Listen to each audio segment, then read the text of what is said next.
Hello and welcome to today's Coppice dev stream.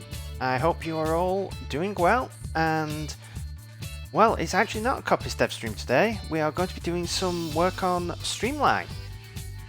We've spent the past few days, well, the past few streams, working to design Streamline, and now we're actually going to get into the exciting bit of putting that into code. So if we just switch over to our main view, we can take a look. Okay. There we go. So what we're going to be working through today is first we're going to be doing some planning of Streamline, getting some basic tickets created. Then we're going to try and build out sidebar and then get tracks and playlists working. Now we have these sort of implemented already, but there's a lot of stuff we're going to have to remove and basically start again from scratch. So we'll see how much we have to delete, but this is where we got to. And for those of you who weren't with us on the past few streams, I will show you essentially what we have come up with.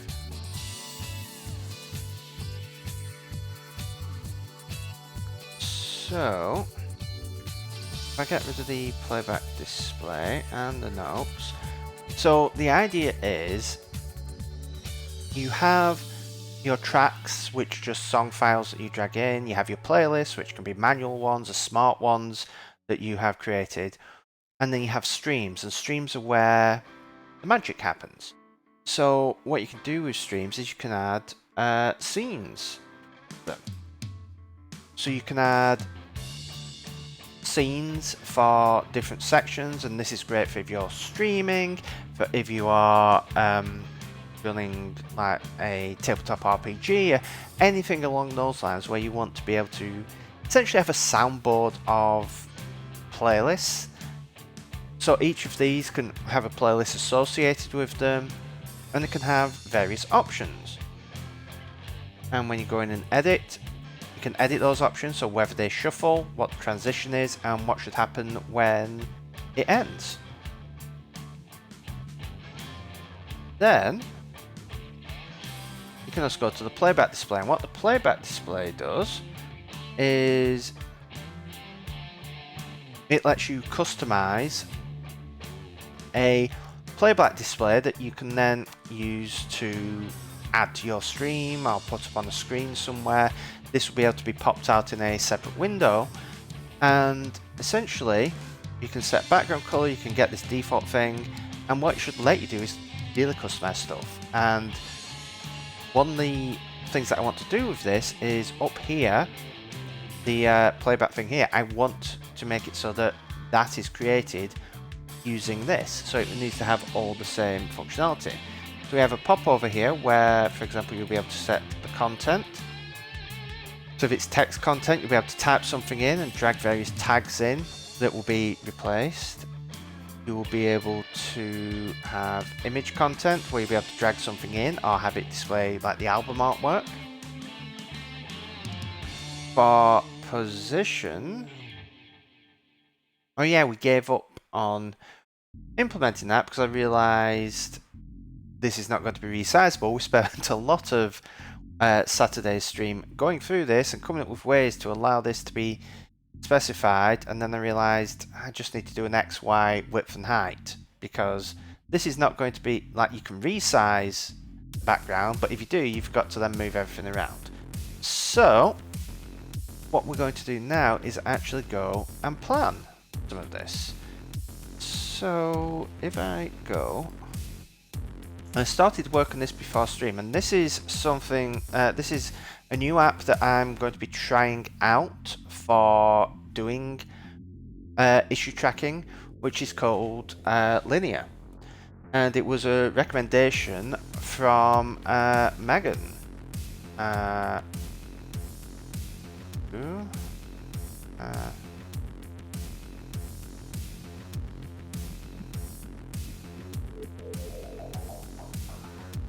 I will give a shout out to, remember what the handle full handle is. I can't remember if there is.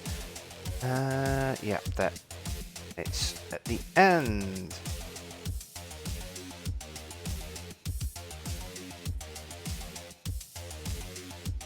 So Megan uses this and recommended it on one of her streams when I was asking about it, and the main reason I'm doing this is because Jira is dropping their Mac client, and while Jira is pretty good, I figured try this out, see what it's like, see if I can actually use it for all of my development. So I'm going to be trying it out with Streamline. So I've been adding a few labels because I like to use labels, keep track of various things. So for example, playback is one thing. We need to do playlists, scenes, sidebar.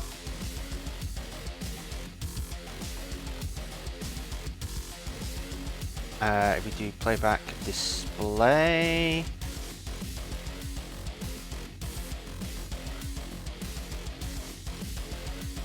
I think that should cover most things. I mean, I suppose we can add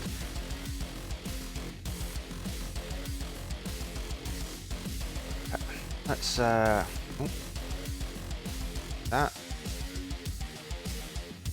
Let's do stream thing. And what could probably do is let's give these nice colour. So streams, let's make purple, playlist.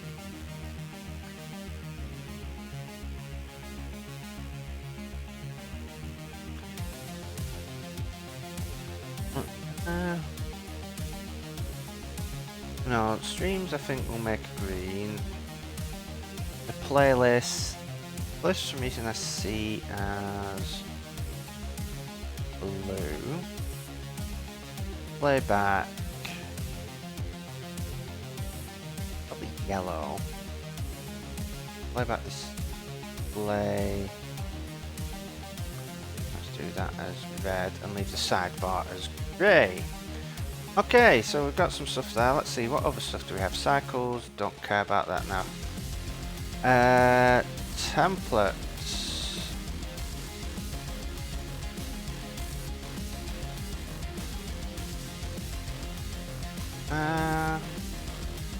We'll leave that for now. I'm going to play around with this some more later. Let's now go to Streamline. So for Streamline, let's create some issues. In fact, what we'll do is if we create a new on the outline document, we're going to just create a bunch of issues very quickly, just going down, typing out all the various things that we need to do before we start filling this out a bit more. So, what do we want?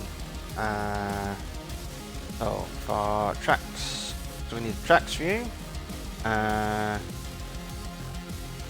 drag, tracks view,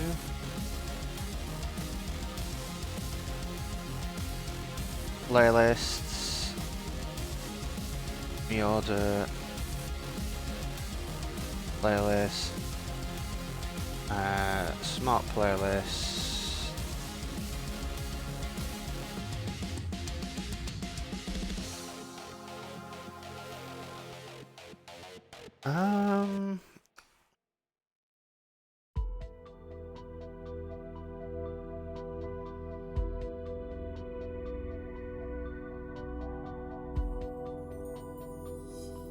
Want the streams view, want to be able to add scene,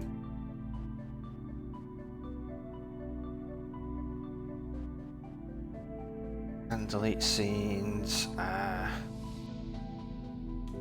change the scene color,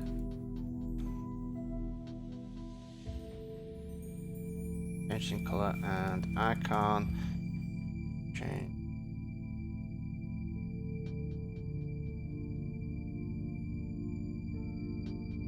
properties. We also want for the playback display. Playback is default 8. Back display, so the basics of it. Add label content, add image content, playback, styling, playback,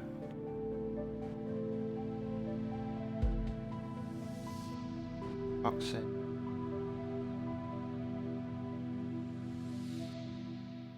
playback, looking, do. So what we'll do is we'll create just the ones that we're going to need to work on today. Bring that across. Bring this across. And then we'll start writing things up. So, how is everyone in chat? Are you having a good Monday? Have you been up to much over the weekend? Are you up to much today?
Tracks view.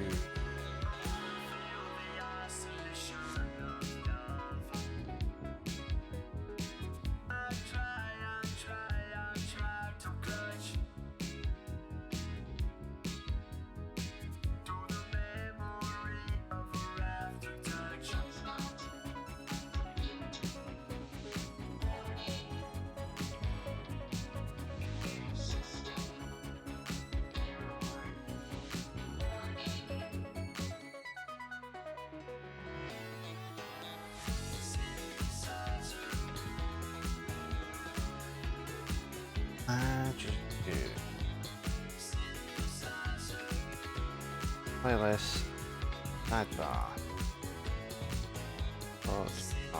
adding, moving, naming, and changing playlist, sidebar. I think we should already have that, but I'm adding a ticket anyway.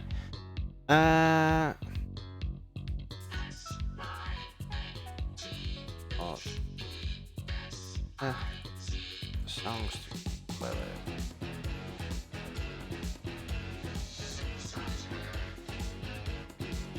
Next playlist.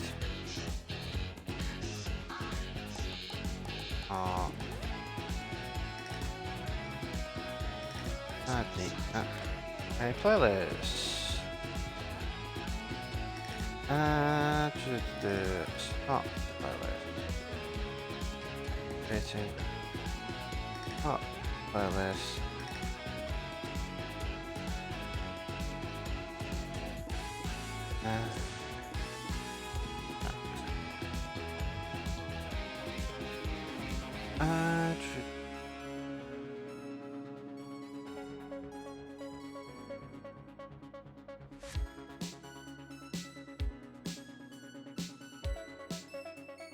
Sidebar. Synthesis complete. Parts for creating, moving, naming, ordering.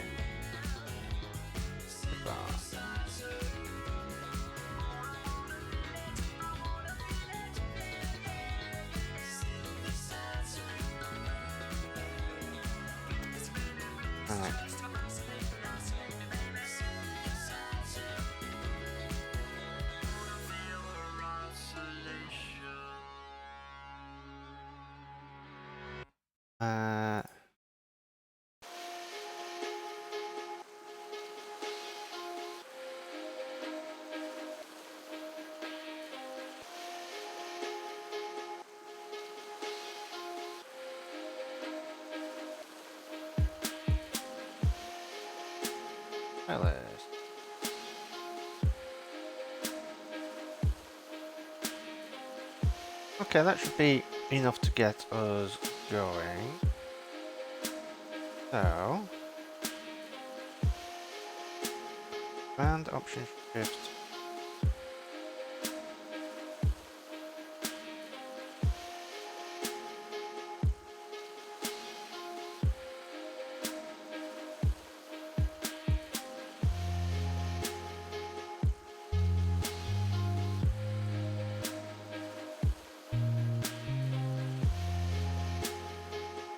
Shift that up there.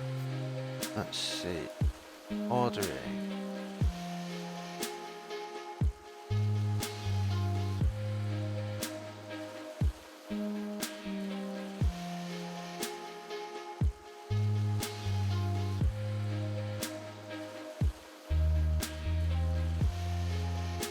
Oh, there we go.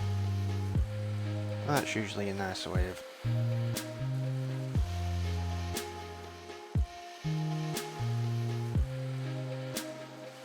I'd assume projects are your releases. Ah, shift click select. Okay. Hey Sinister, how are you doing today? How's your Monday going?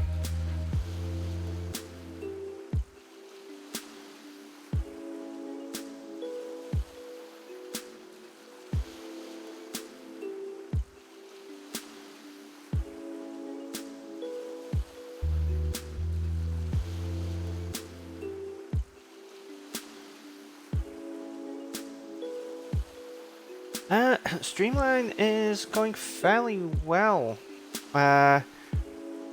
We've just created these first few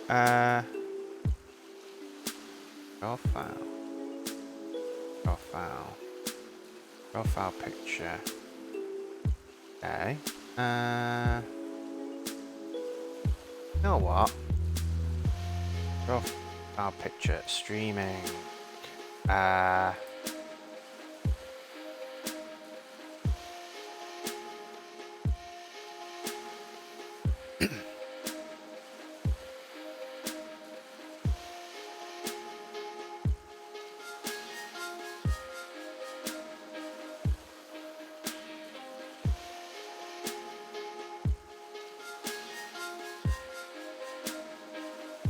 There we go. Even though I'm the only one working on this, I now have my icon. But yeah, Streamline's going fairly well. Just created these first few tickets, and now we're going to go and have a look at what the state of the actual code is, because it has been a while since I've actually really touched the code, and I cannot remember where we got to. And there's probably going to be a lot of stuff that we are going to delete. So I'm going to move the create tracks view over. We are going to temporarily hide Photoshop.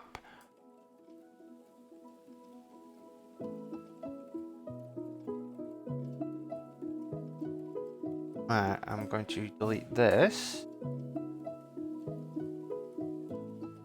And then we are going to build and run. See if we can build and run. So I have had some good news today. In fact, two bits of good news. The first bit of good news is that the monitor arm that I ordered has finally arrived. This is the one that was meant to arrive not last Friday, but the Friday before, and then didn't get delivered, and turns out hadn't even left Belgium. And then it did finally leave Belgium last week and managed to make it to France, where it then got delayed again, and then it managed to make it to the UK, where it got delayed again, and then today it's finally managed to make it to me. And apparently the reason for that is that FedEx can't tell their ass from their elbow. Apparently they are having issues with labeling. It's just like, you're a logistics company, like you have one job, which is primarily to stick labels on things and get the things attached to those labels to the correct place. And you can't seem to get the label part right. Yeah, well, I mean, the excuse actually came from the company that I bought it from. They said that FedEx is apparently having all sorts of issues with, like, warehouses getting backed up because they've moved to a new system or something like. And basically, it's FedEx's fault that it took. When did I order it? I ordered it in the end of April, and it took a little while for it to be marked as shipped. I think it may be in like the 5th of May or something like that. But it's taken 11 plus days for it to come from Belgium to the UK. Now, for anyone that knows, like, Europe, Belgium is like one of the closest countries to the UK. It shouldn't take 11 days for it to come. Even with all the, like, Brexit stuff, it shouldn't take that long for something to be taken from Belgium to the UK. I've had stuff from far further away arrive much quicker, so yeah. But the other thing is I have found out information on my Mac Studio, because last week Apple basically approved the payment to take it from my account. So when you pay for something from Apple, they don't take the money from your account, but at some point they're going to basically authorize a transaction, which is when, like, your available balance goes down, and then they actually take the money, and that's when your actual balance goes down. And I found out, because I talked to a support representative earlier, why there is a difference, why they authorized it last week, but it still hasn't actually taken the money yet. And apparently, when your device goes into manufacturing, that is when they authorize it, so that when it is ready to ship, they can take it without any delay. Because there is some delay between authorizing and taking it. So if you buy something from Apple, and it's something that's going to take a while, when your available balance goes down, that is when your machine has actually gone in to be manufactured. And when they actually take the money, that is when it has been handed over to the courier to be shipped. So that's something new I learned. So that's exciting. So I'm assuming by going into manufacturing, they must mean it's going from scratch. Because surely if they've already got a Mac Studio, basically replacing the SSD shouldn't take several days. I mean, I know it's not a trivial task to do, but I don't know the date. Yeah, I mean, I have a date range which is between the 8th of June and the 20th. Sorry, yawning. Between the 8th and 20th of June is when it's scheduled to arrive, but it could arrive sooner. So it all depends on when it goes. I mean, it should be shipped I'm hoping this week. I'm hoping it doesn't take that long for them to manufacture a Mac Studio, considering it's effectively the base model Ultra but with a 2TB SSD. But it's then got to be shipped, and I'm assuming it will be shipped from China if it's been manufactured from scratch and it's not, they've got a bunch in the UK that they're just swapping the SSDs out of. But yeah, hopefully next few weeks. But yeah, tonight I'll be getting this monitor arm up, and the annoying thing, the reason I wanted the monitor arm is that I want to stick all of my monitors on. But I only bought one monitor arm because I want to try it out first to see, is this one any good? Because it's significantly cheaper than quite a few of the others. So I'm going to try it out, and if it's good, I'll be ordering some more. But it's just been a pain that it's taken this long. So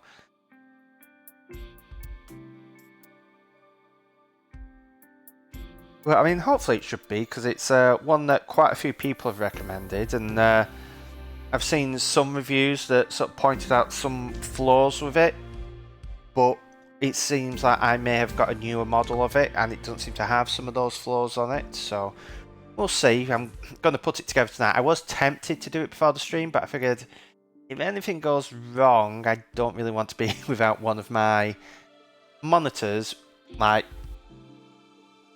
right before I'm going to start streaming. So I'm being patient. So let's have a look. What do we have? We have playlists and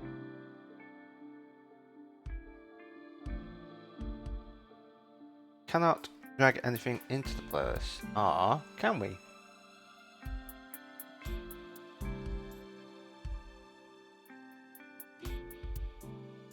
No, you cannot. We have a... No, we don't have...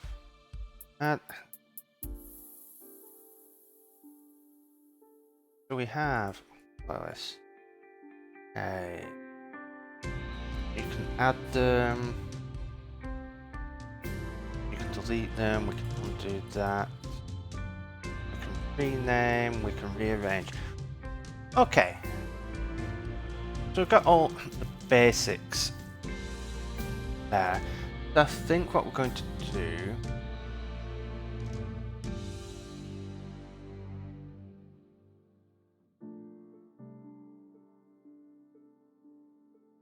is probably rework this sidebar. In fact, what we may end up doing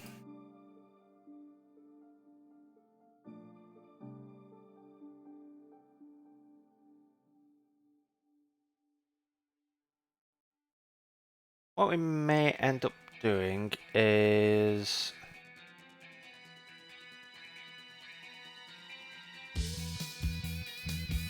creating the tracksuit, then playlist the sidebar. We may also do, in fact, if we did adding songs, put those back into the backlog. What we'll probably do is do all of these effectively as one. Just get all the sidebar stuff doing. So yeah, build the sidebar and then get playlists and smart playlists working where we're actually adding stuff in.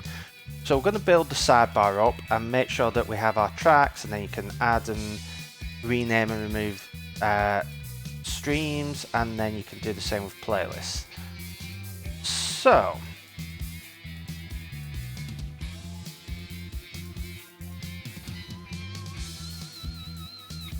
this is probably going to require us to delete some things, because for example, playlist details.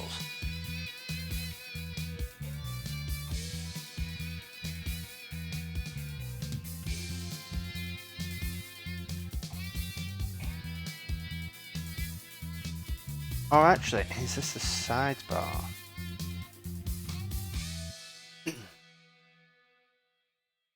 Right, so this is the sidebar.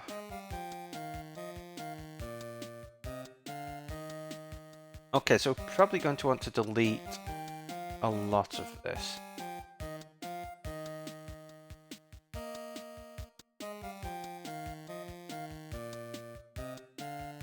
Actually,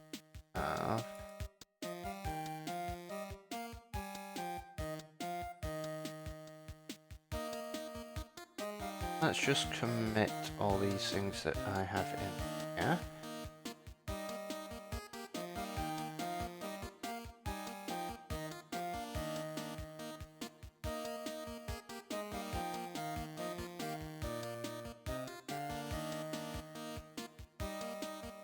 Right, and now we can go through and safely delete stuff.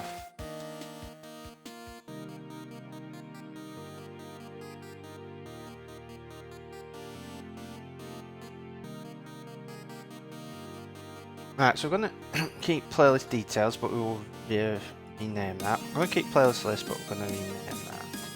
We're going to want to change a bunch of this stuff though. So you're going to have a song.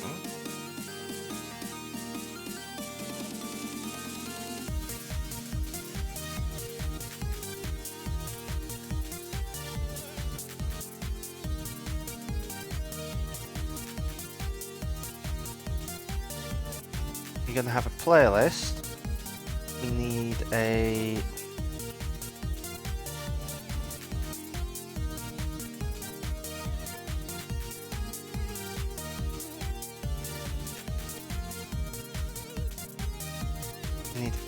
stream. We need a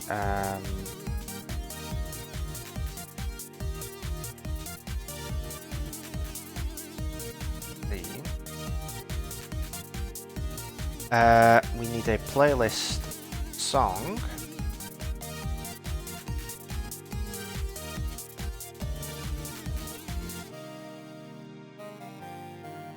But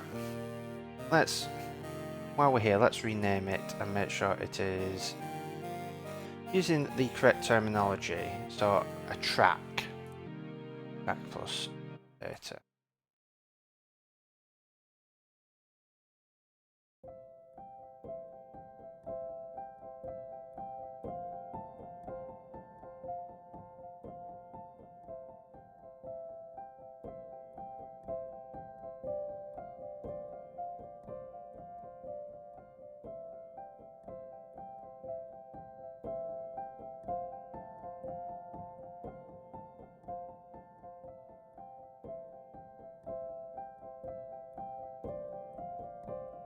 Alright, we're going to actually invert this relationship.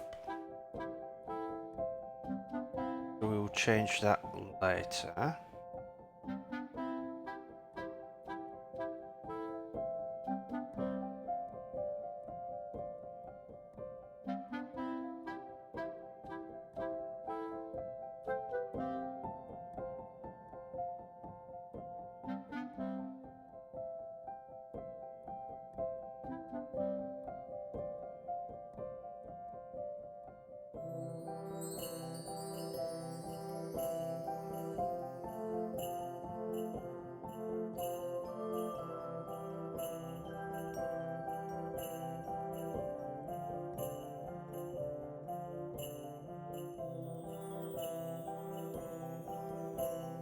Right, so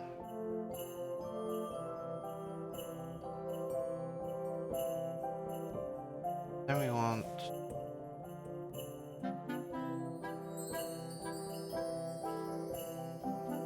track.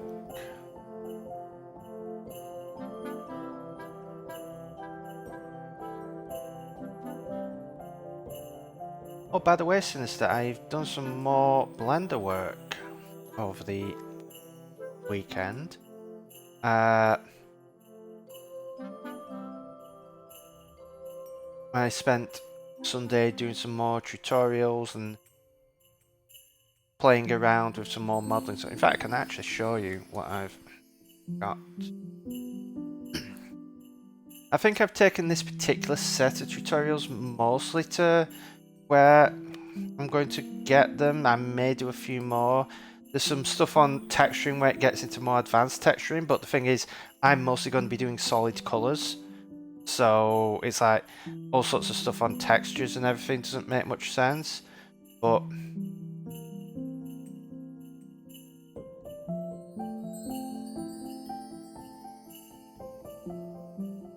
I've got a donut by H.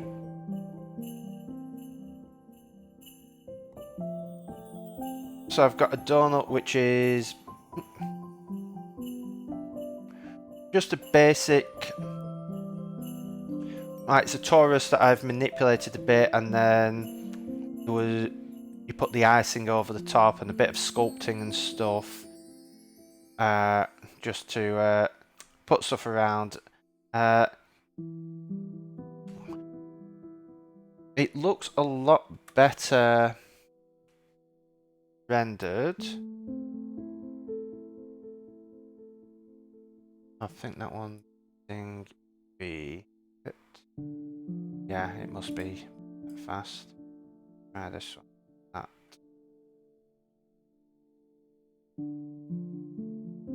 Oh, that was also using me.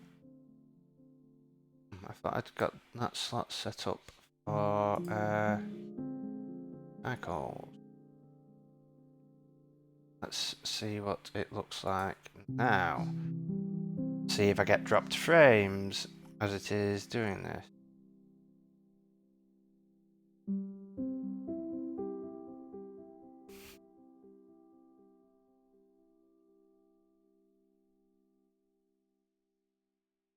I have realized that my machine is in no way capable of doing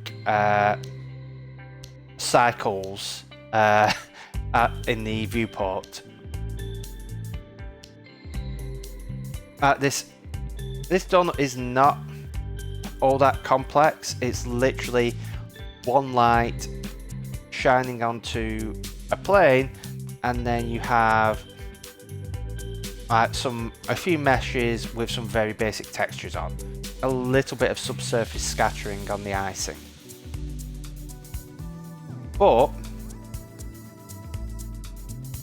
we're already up to what, a minute? Now it is possibly because I am streaming at the same time that maybe it is a bit slow, but yeah, this is far from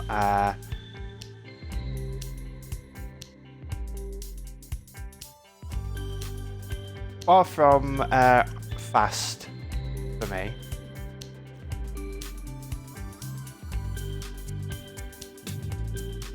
Well, this is actually Blender Guru who I'm doing the tutorials from.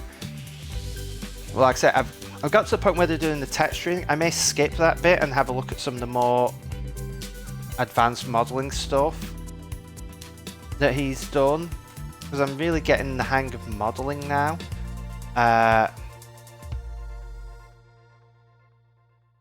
like in terms of texturing, like this level of quality of texturing would be more than I would need for what I'm wanting to do. All I need is flat colours, some of which that may have some gloss on them.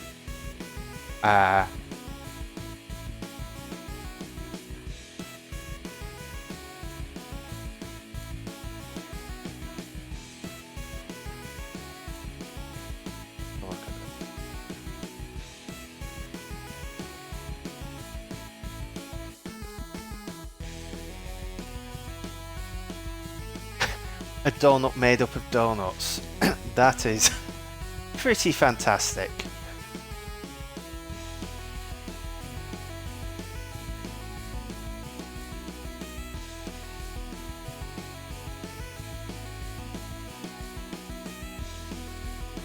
Okay, I'm going to stop this because this is really slowing my computer down. Like, genuinely, my mouse cursor is going, what am I? 97% CPU.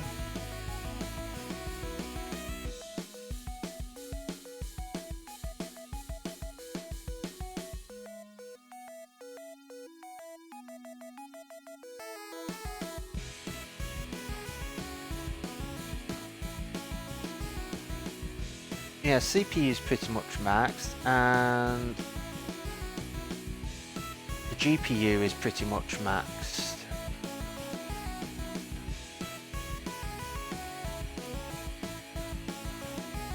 Yeah, so, and this is Blender,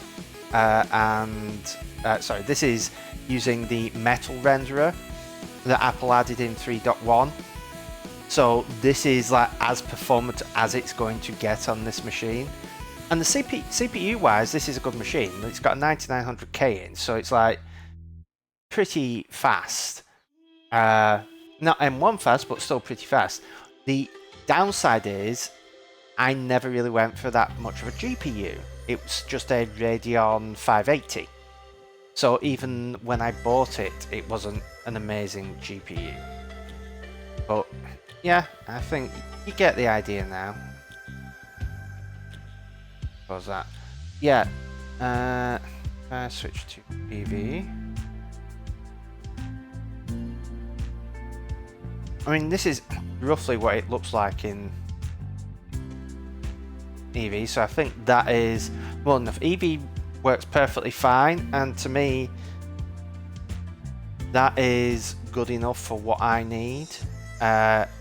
Because in terms of all the lighting and stuff, that's all going to be done by Unity anyway, so all I really need is enough to make it look good. But yeah, I'm going to try some of the other stuff around like the sprinkles and stuff like that and play around with that stuff.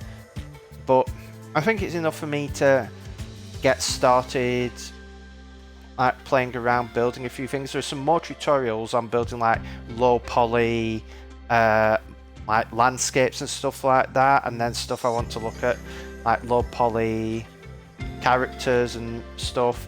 So I'm probably going to look at those and play around with those and just try out some of the low poly tutorials, because that's where I want to go, because it works really well, and B, it makes things simpler so that when I'm running that and doing programming, it means that, and streaming at the same time, it means that it's not too bad. It's not like taxing things too much. But I'm interested to see how this would run on the Mac Studio. I have an inclination that it should run well, but I'm not sure whether, like, how much it would beat my gaming PC, because my gaming PC, I've got a Ryzen 3600 in it, and more significantly, I've got an RTX 2070 Super in it. So hopefully it should do well, and I'm hoping that the metal stuff will like improve over time, because Apple's contributing all this to Blender, and this is the first pass at the metal renderer, so this is literally as bad as it's going to get in performance. So hopefully over time they'll be able to optimize it more, improve things more. Though I'm not really going to be doing too much rendering, I may do a bit from time to time, but yeah, I'm starting to get used to Blender. I do have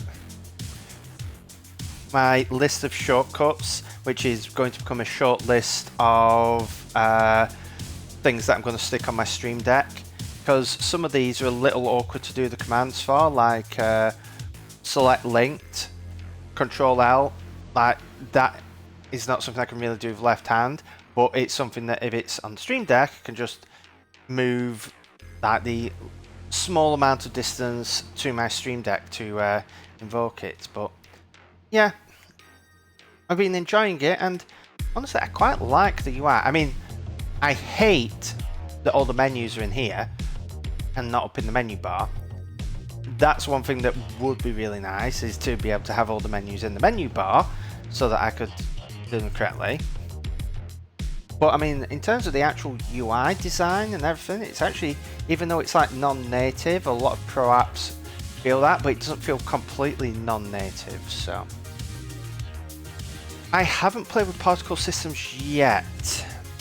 All I have done is basic texturing, basic modeling, stuff like that. I mean, I was just getting into like the shader stuff, but again, I'm probably not going to do a huge amount with that because it's mostly just going to be like in terms of textures, it's going to be solid colors, or it's going to be what else would it be? Solid colors and a few images for like the face and stuff. So it's just going to be images and colors. I may do some more advanced stuff, but we'll see. It's how it all fits in with Unity and so on. So it's yeah, it's been nice to play around with. A lot of fun. So we'll see how it goes in future. Ooh, there should be a divider above the quit. Naughty Blender. Yeah, what version am I on? 3.1.2. So yeah, I'm getting the hang of it. It's not as difficult as I thought it would be. I'm going to have to tweak some things, but yeah, it'll be interesting to do. But eventually I need to look at stuff like animation and especially like characters and doing all the getting all the bones and rigging a character up, because that's going to be very useful for what I need. But I mean, I know the basics of that stuff from like a theoretical point of view because I've done it before in other apps. It's just learning how you do it all in Blender. And also how you do it in the modern day, because like I say, the last time I was really doing 3D was close to 20 years ago. So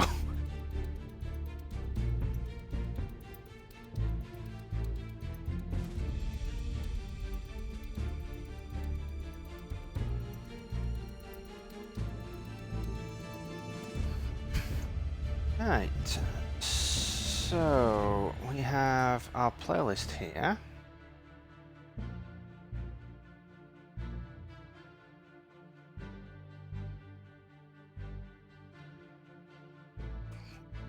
That is most the same, but we don't want section. This is going to be playlist track.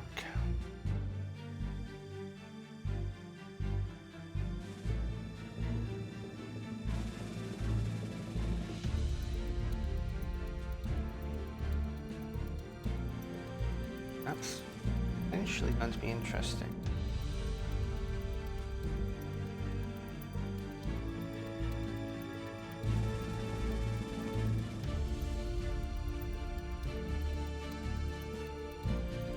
Alright, so you got playlist track,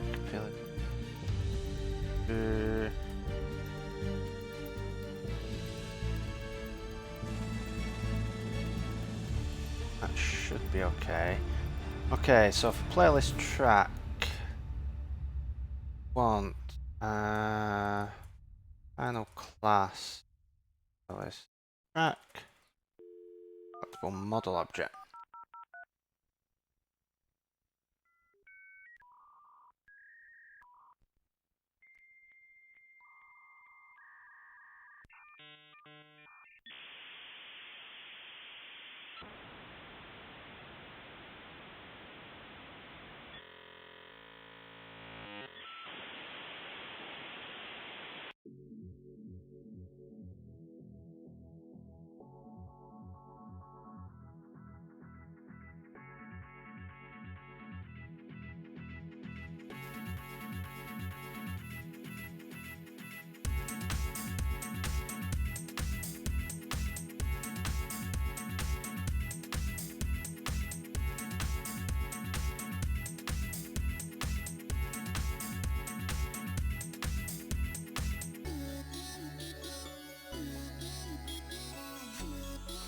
And our property, well, we're only going to have one property, it'll be var not index. Welcome. did set self dot did change dot index old value. But we are going to have relationships, and our relationships are going to be at model object reference bar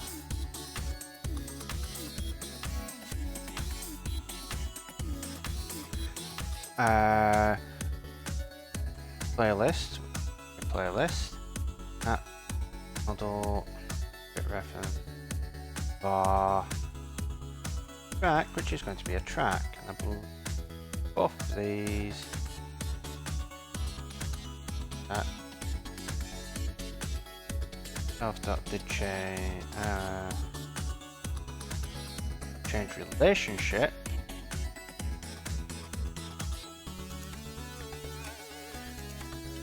the inverse key path is going to be playlist value. Here did stat self.did change relationship is going to be playlist tracks value.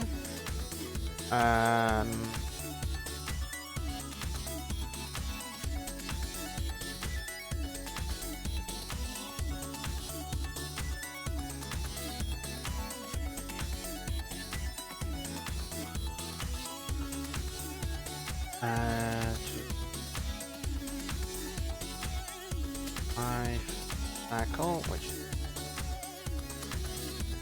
get was inserted of dot this dot model controller equals of dot model controller dot track dot model controller equals of dot model controller. Object was deleted is going to be self.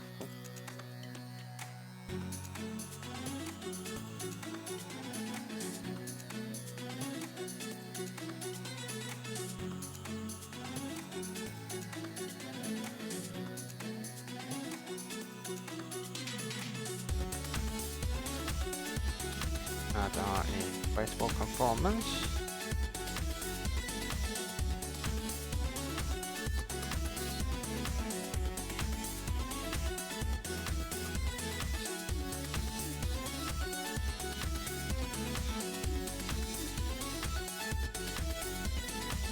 And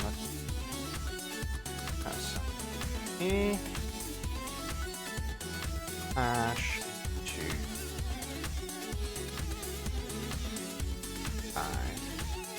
ID.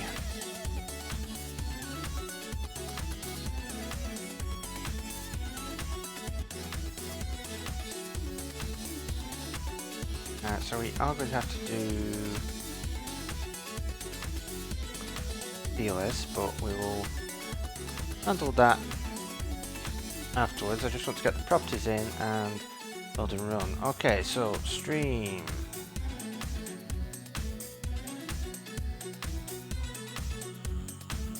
is basically be very similar to a playlist.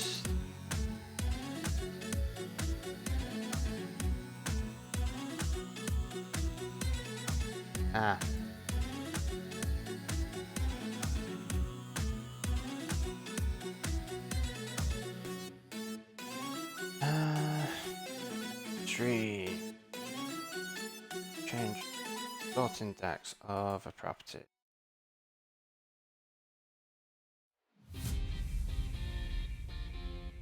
Okay, so we've got the properties. I want relationship.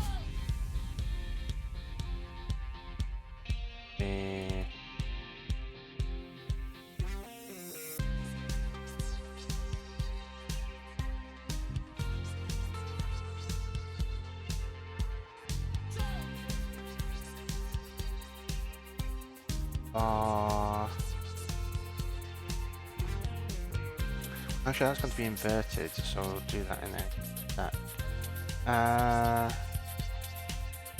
Mark plist keys. Oh, plist.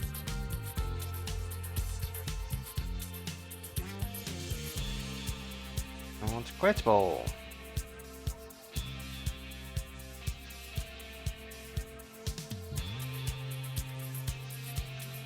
Never copy paste as a programmer, except when you always should, because it makes life easy. And the people who truly believe that you shouldn't copy paste as a programmer are people who are not programmers. But they like to cosplay as them on the weekdays.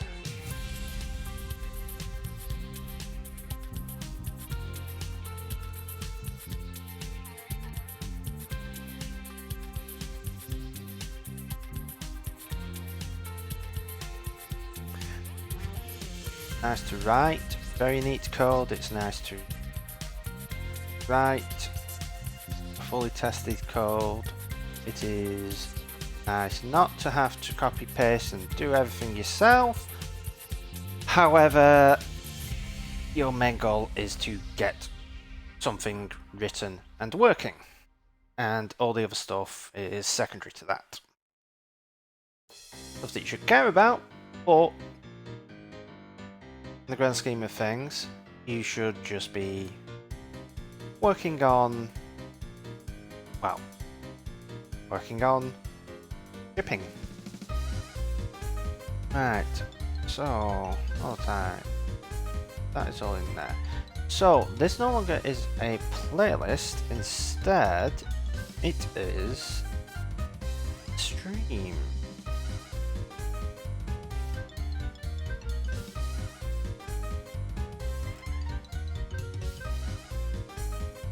The inverse is going to be seen. $.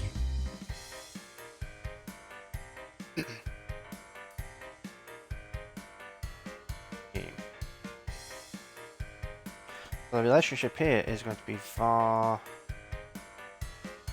stream of scene set of theme. I'm going to return self dot relationship var stream, and this is all using Swift Magic to do that, because just by doing that and having the type here, it can work out that we want to look through scenes and get all the ones whose stream property matches this stream.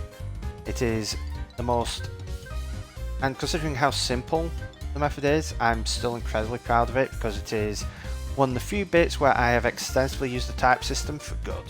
Normally the type system is terrible and I hate it, but the relationship stuff is one of the few times that I have really enjoyed. So this is going to be playlist track, so relationship playlist. Okay, and then on track we want to add the similar thing here, var playlists. I mean, don't really need to know all the playlists it's in, but it's useful to have. Set playlist, return self.relationship var. Oh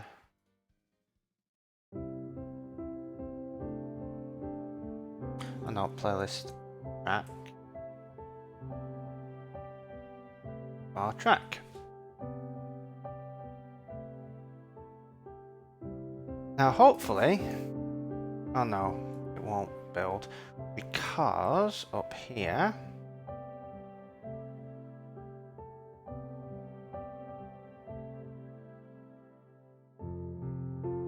track collection.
No, actually we are going to have to change that, but we'll just get it to the point where it can compile for now.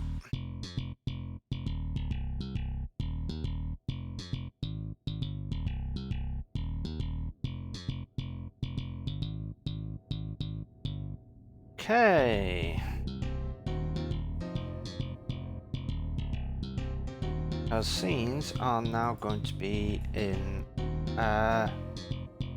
streams.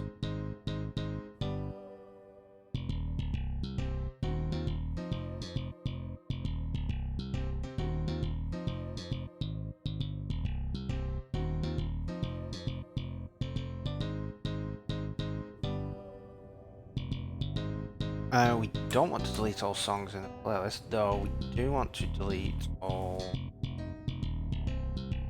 tracks.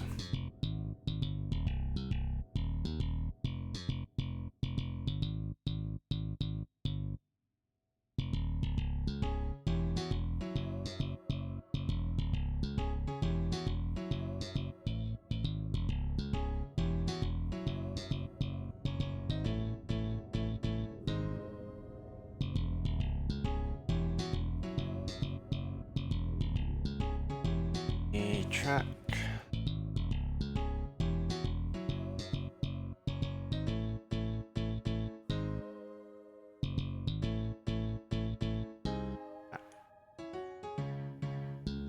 Track. Okay.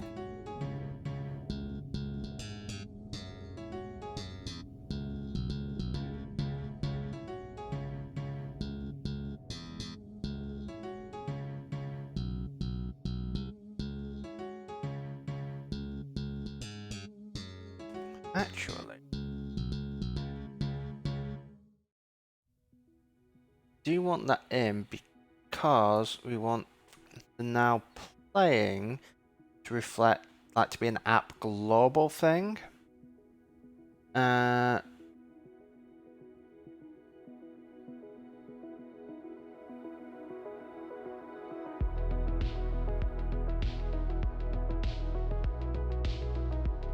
So actually we want to restore the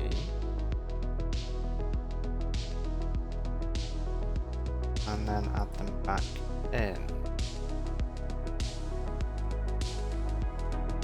And so name them. Okay, so those are in.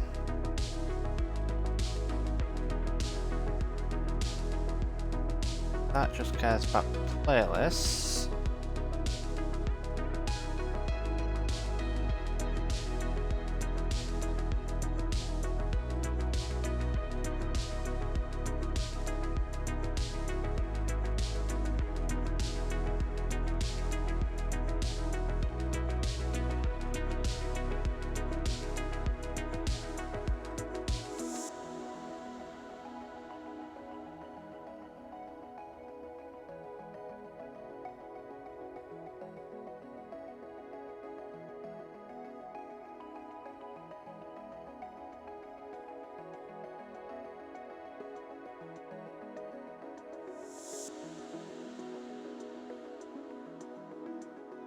Hey, if we build and run, there's probably going to be some compile errors somewhere.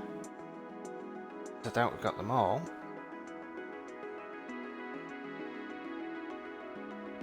Yep. Oh.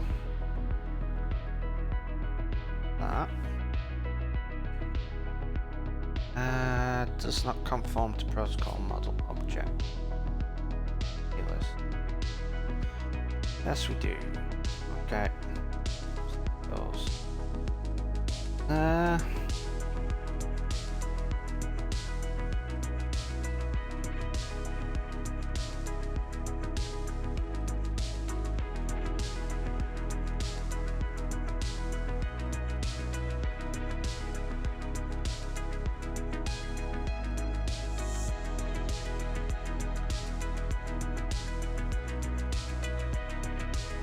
Out for now.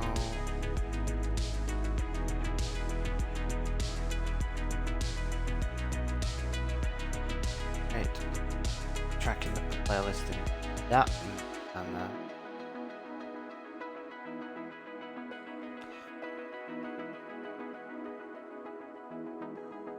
Source. Action.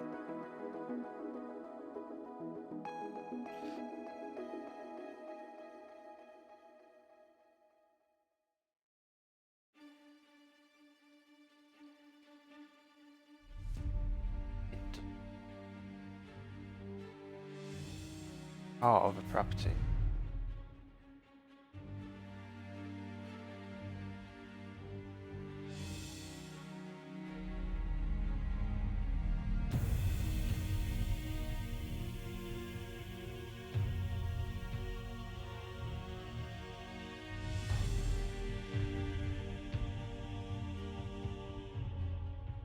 It does.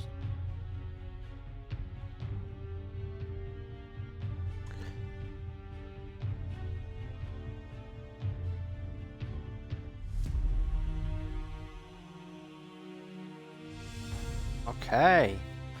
So now that that's building, I am just going to step away for 5 minutes because I need to go and get something for my back, because I was putting up cameras yesterday, security cameras, and I was warned you're probably going to tweak a muscle in your back.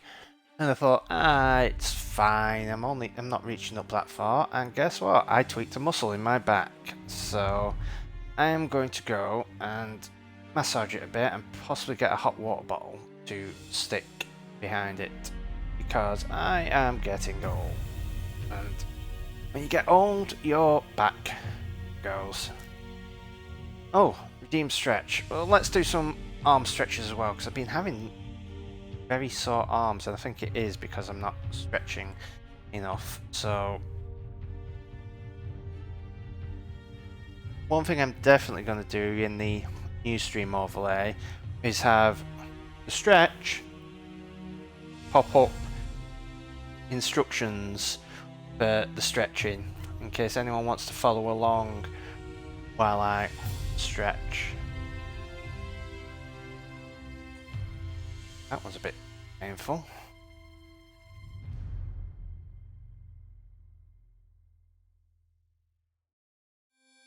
My arms and shout.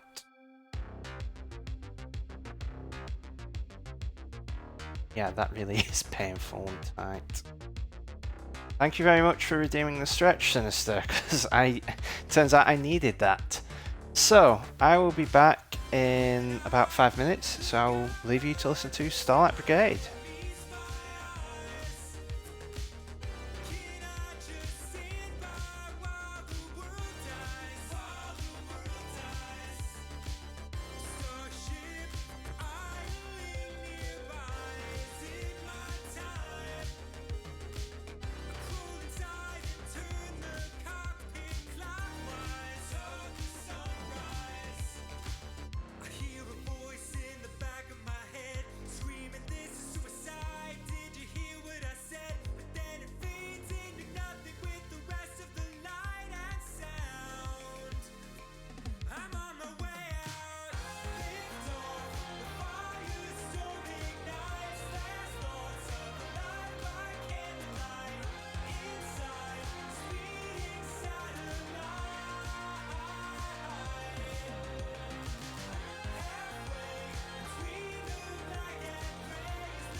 Okay, I am back.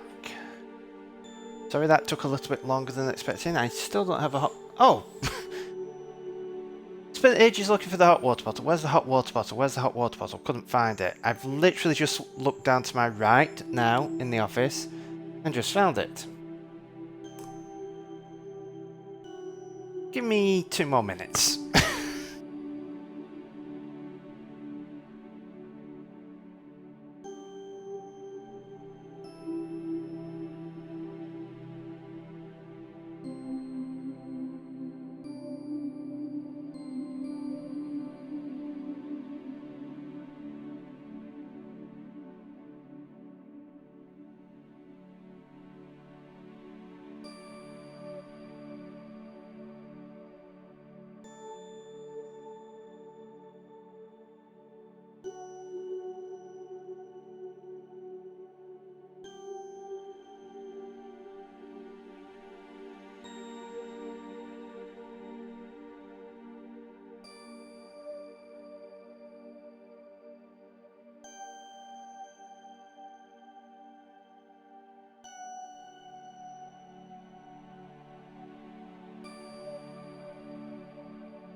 Okay, hot water bottle acquired this time. Hopefully, that will help my back. So, after that distraction, let's get back into some coding.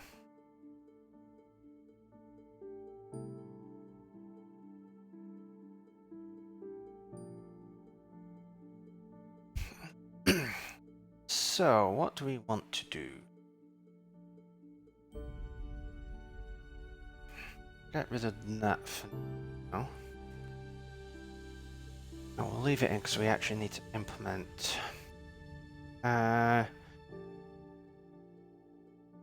So, what we could probably do is rearrange some of this. So we're going to pick tracks up at the top because tracks are the core. And then you're going to have case, playlist, track, model type.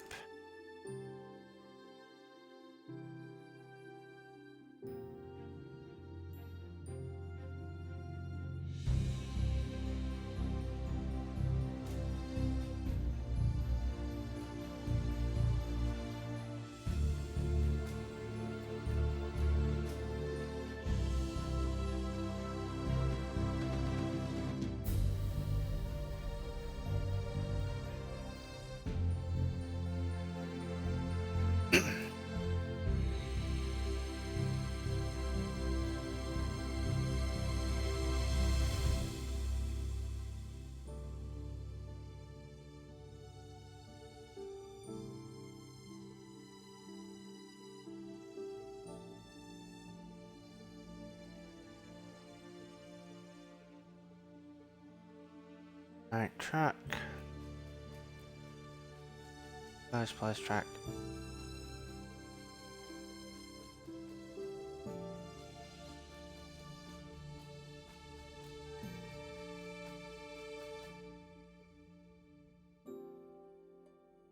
Okay, so that's in there. Move that up there.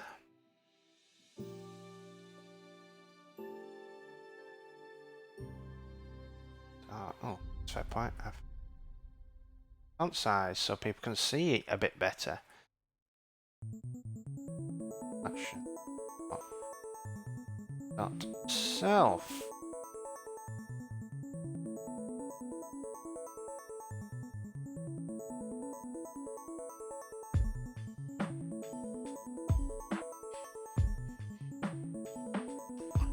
Unfortunately, I'm in one of those things where I'm getting a bit of brain fog today. I can feel it coming on because I haven't been able to go out for a walk because it's been absolutely chucking it down this morning. And then when it's been dry enough, I've had to wait in for delivery or to stream. And then when I could potentially do a walk later on, there's going to be thunderstorms all afternoon, supposedly. So, yay!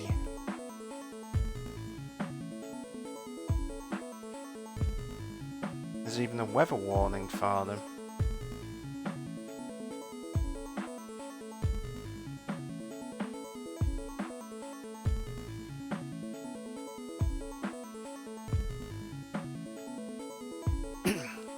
Okay, so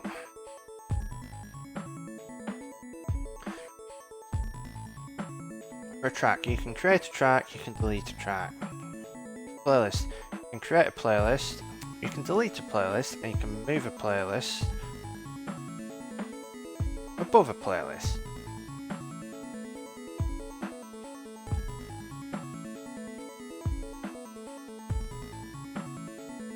And then function add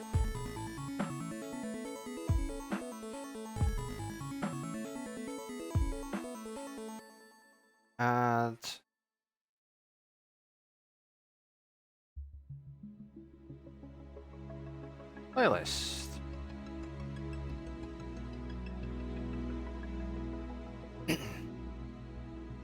And a playlist track. And what this is going to do is self undo manager dot begin undoing manager dot do grouping. This is let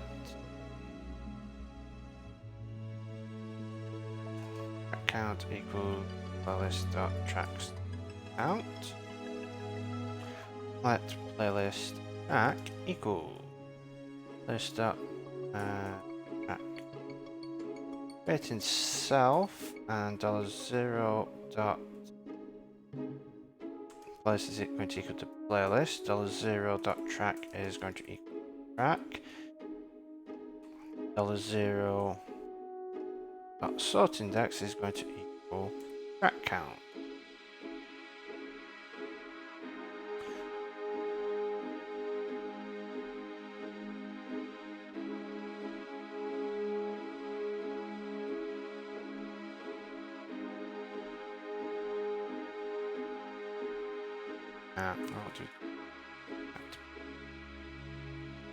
We'll leave it as that for now, and then function to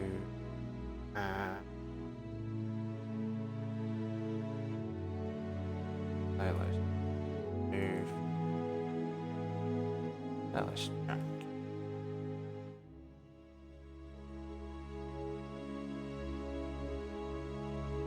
Playlist track. And let's make it delete. Go. So we're going to do self dot.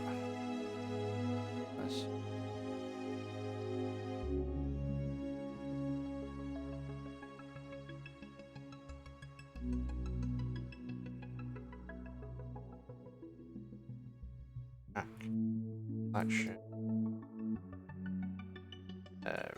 Model collection of playlist track. We're going to read self dot.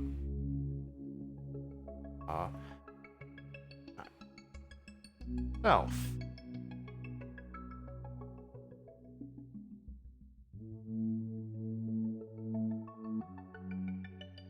I'm going to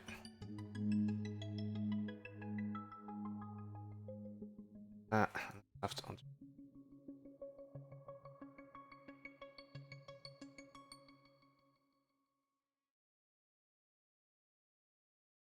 Playlist. So here we actually need to add and undo. Start and begin undo grouping. And undo grouping.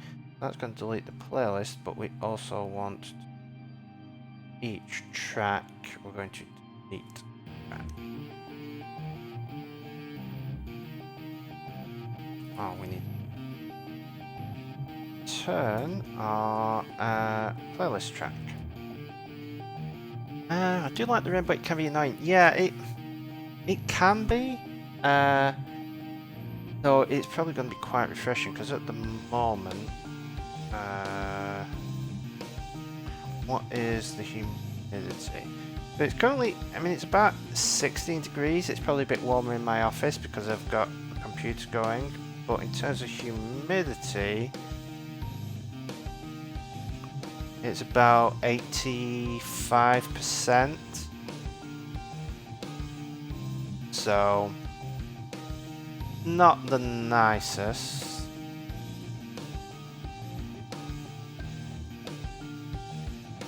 But then it's going to drop off rapidly.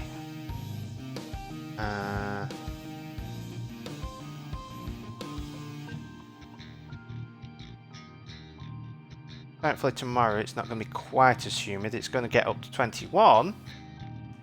So a bit warmer than today, but it's only going to be about 60% humidity, 55%.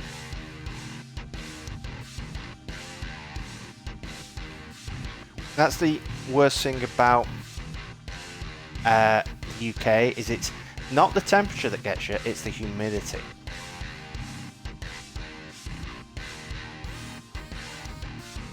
When it is like now 16, 17 degrees but incredibly humid is far worse than like 25 when it isn't humid.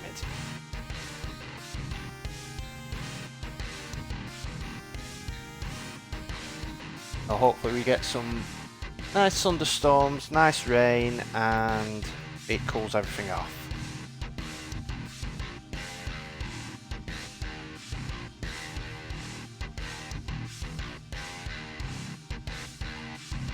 Right, so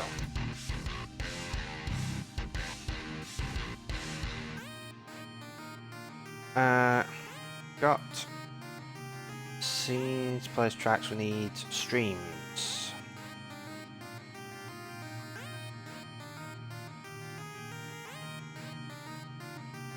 If I was creating apps more often than using this, I'd actually create myself some snippets for these things, but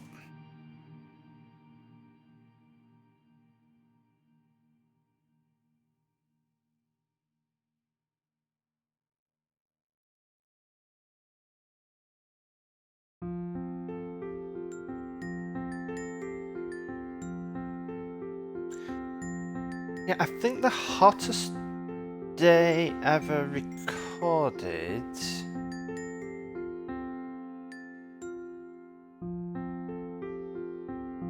I can't remember, was it 20? Hottest. Okay, I'm not sure if it was 2003 or 2013, something like that.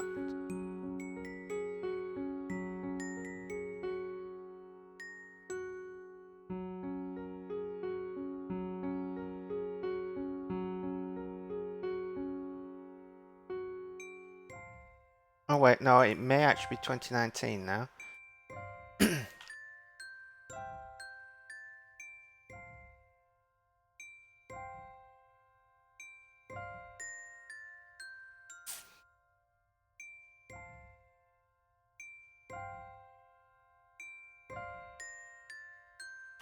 That may be the hottest depending on where you are in the UK, because 36.7, around 36 degrees is the hottest it has ever been in my part of the world. The hottest ever recorded, here we are. Yeah, 2003, 38.5 degrees C, but 2019, July 2019, 38.7. So 38.7 is the hottest it's ever been, but I mean, where I live, I think it's 36, like low 36s or something like that, is the hottest it's ever been in the UK. So, well, in the northwest of the UK.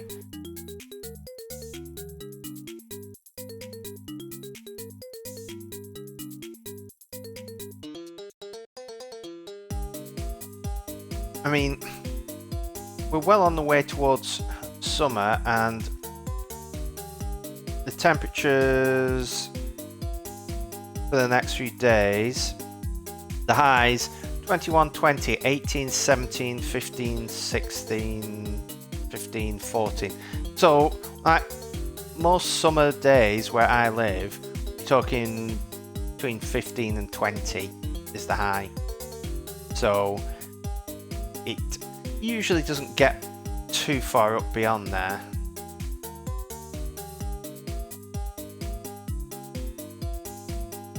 Of course, inside the houses, it does get up to that temperature.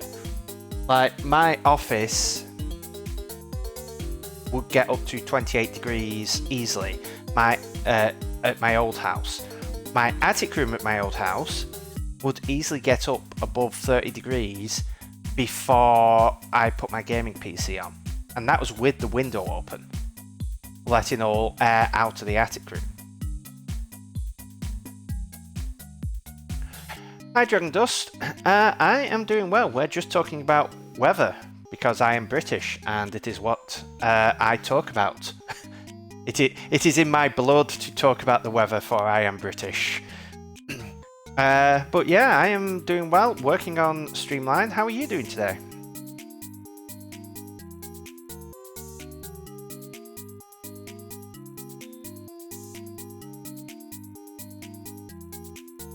Alright, so this is stream, so we want to call this stream collection. This is presenting a stream, and then we add stream, delete stream, stream collection.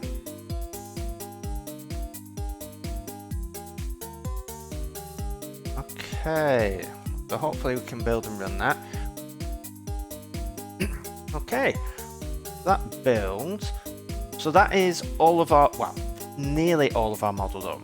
We will need to add in support for all the stuff for the playback display, but we can do that some other time when we get round to that stuff. Let's see. Good, almost finished with the workday, then hoping the Apple review team responds to my mails.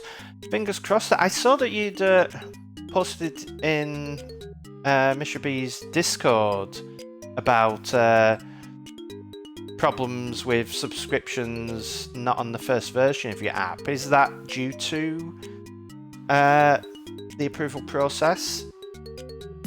Like, does Apple not like it when you add subscriptions after version 1?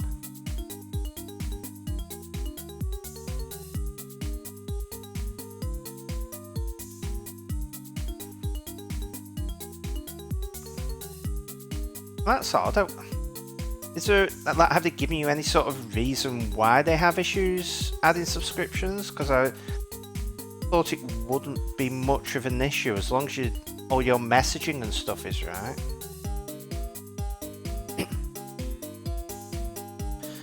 They just don't approve them. That's nice. I'm trying to think, because I haven't had to deal with the App Store in a while, but I think there are ways of escalating stuff like that, so, but I can't remember because, like I say, I haven't had to use it. Let's upload a new binary. That is kind of ridiculous that they need you to upload a new binary to get the in-app purchases approved. That is... yeah. Not ideal. Hi, Miss Shrubby. How are you doing today? Things are going well for me. I am... I've just got the model pretty much updated. Actually, it isn't fully updated because I need to change a lot of properties on a scene. So we'll leave that for... no, we'll get that done now. No, we won't. We won't do that now. I want to get onto something that is a bit more visual in terms of what we're working on. So, what we are now going to do is, if I can remember, oh yeah,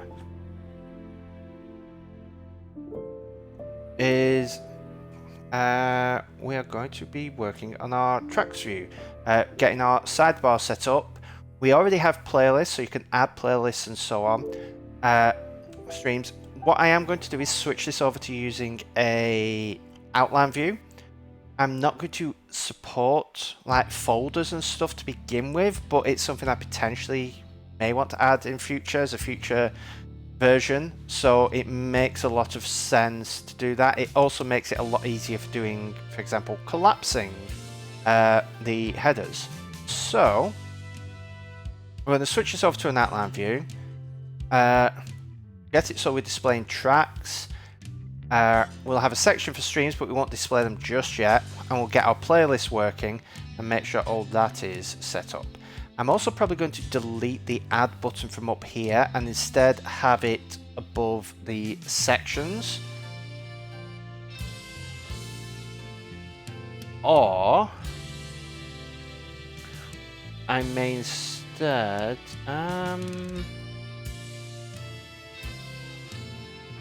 yeah, I may have it up in the sections. I may stick it down the bottom left, or one of the two. I just don't think it works up here for this sort of thing. So how are you doing today, Monsieur B? How's your app going? I fortunately, when you said you'd got an update out, in fact, let's download it now. That's fine.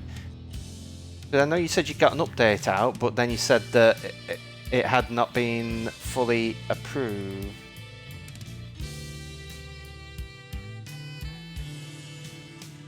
Let's update.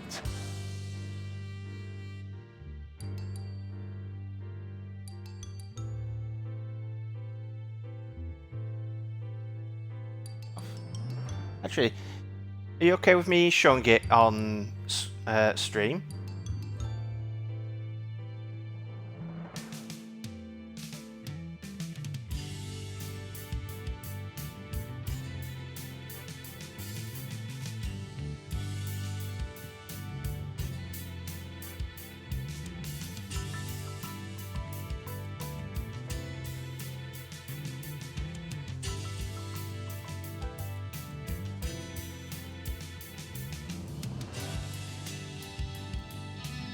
Okay, so this is Mr. B's app, and it's for invoice tracking. I was just playing around with it a bit. Okay, so you have... I gave quite a lot of feedback, a lot of it kind of nitpicky, but yeah, this is already looking a lot better.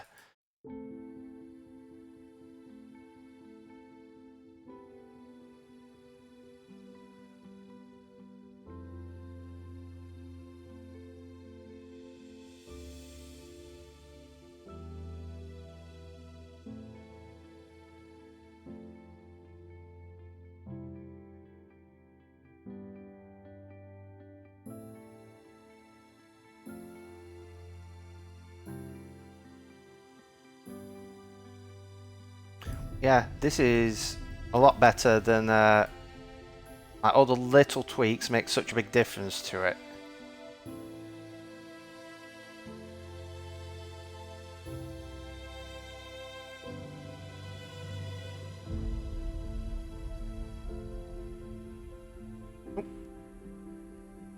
Yeah, that may have been a bug. What happened there? Oh, client. 3, 2, 3. Okay. Well, that's a bug for you. If you are in here and you tab to select a date, that seems to invoke save invoice.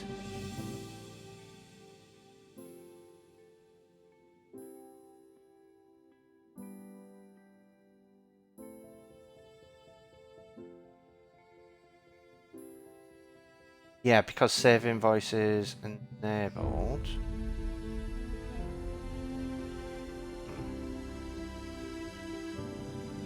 Curious. But yeah, it's looking pretty good, starting to feel proper like mine. I wish Apple would not do this, where they hide the black line at the top, because it makes everything else look so...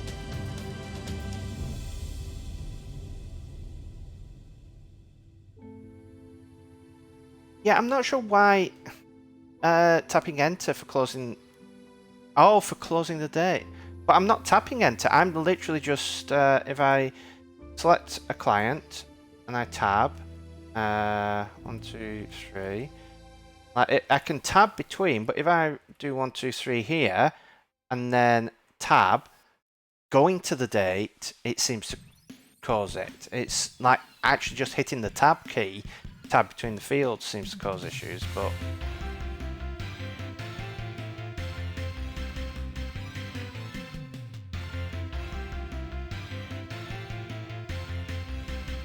But yeah, it's definitely looking a lot more... Well, I'm not going to say a lot more Mac-like, because it was already looking very Mac-like to begin with. It was mostly just tweaks on stuff.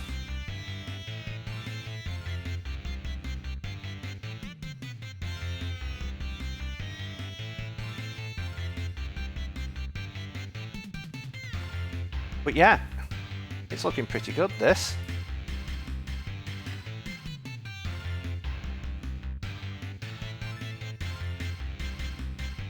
So let's see. From the business perspective, it's a nightmare. I'm going back soon to find another client. Oh, is that due to just like client troubles, or is it the apps, or is it just like what's going wrong there? If you want to share.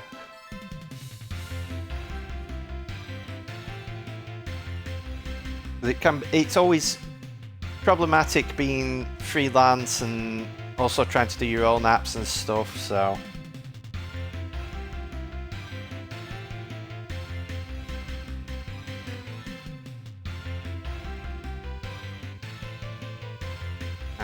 Let's go over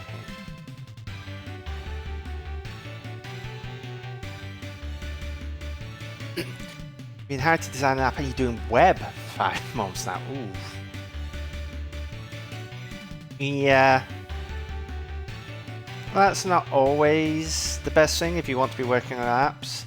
I've done that in the past, doing web stuff, like development side of it. Well, I mean, it was more accessibility stuff initially, and then it moved into, can you help us with development on it? And it's like, well, I know enough HTML and CSS and JavaScript to be dangerous, so sure.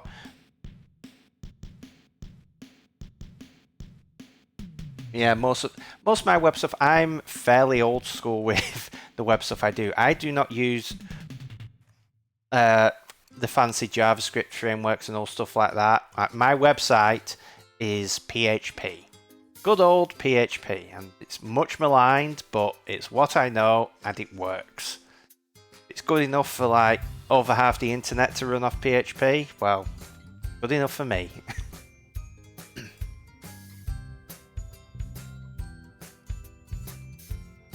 Right, so we want to do is we've got our playlist view controller here.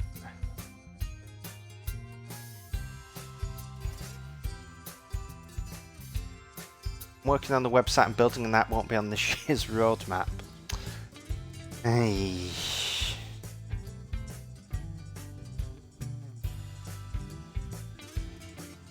I mean, it's nice of them to turn around and like, oh, we want you to build an app, but it's actually not going to be on the roadmap anymore. So, yeah.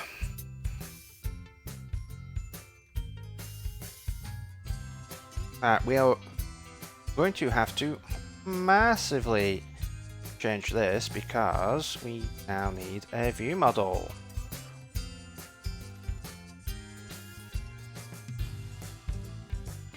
Actually, first thing we need to do,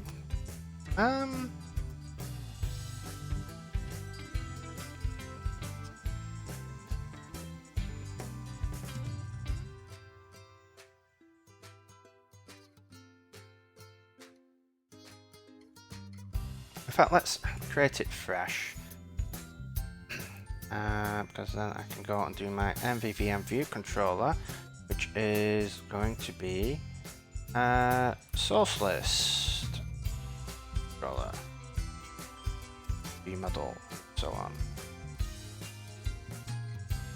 They all appear there. Source list.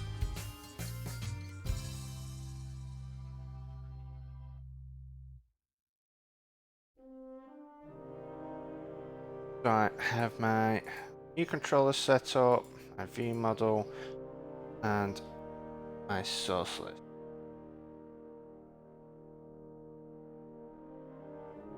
So what I want to add is an NS outline view. Actually, yeah, we'll do source list.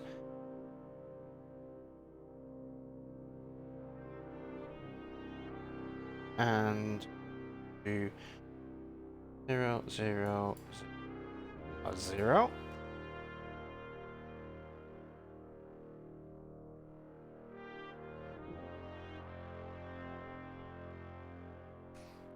Want to customize our table view. So it's view based. Allows reordering. Oh no, not reordering of columns. Doesn't allow resizing. Source list highlight. Don't want grids. Selection shouldn't be empty. Multiple column app select. Need multiple. Yeah, we don't need multiple selection. Okay, that should all be good. And yeah.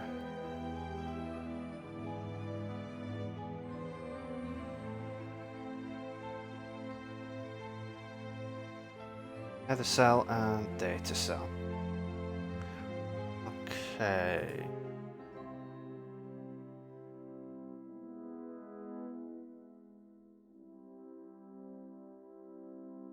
Right. This out and this will be source list table cell.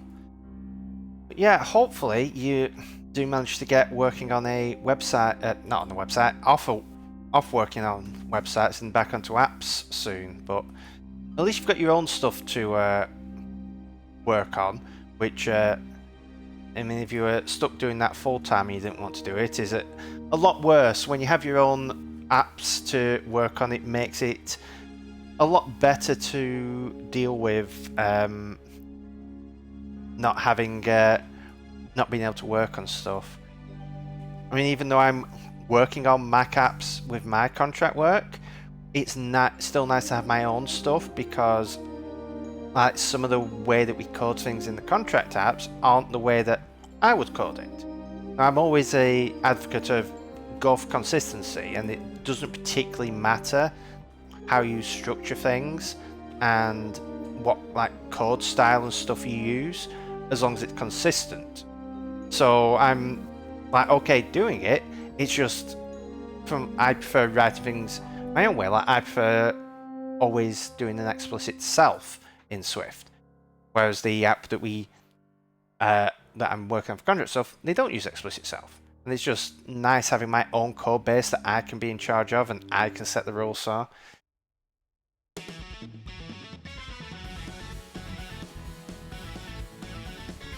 Nice having my own coding kingdom that I can rule over. So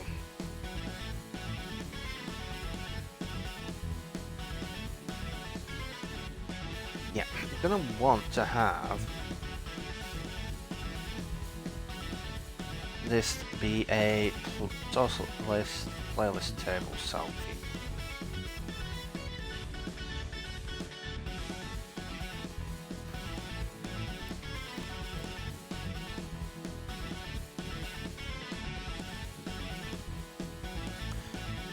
Because we want to be able to set the playlist on it. And then what we want is duplicate it, and we're going to have a stream table cell view.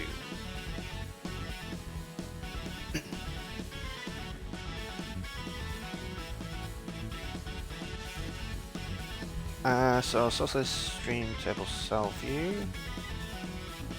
Oh, well, I haven't updated that to. Oh no, I have updated that to playlist. Source list playlist table cell view. Source list stream table cell view, and this is going to have a stream.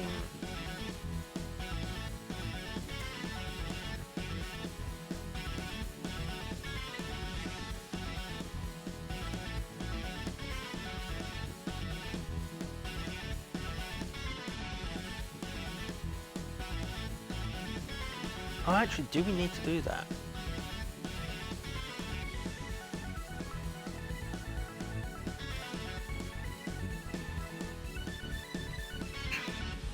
Actually, no. Let's delete that. Because I've remembered how things work in Coppice. So if I just bring up Coppice,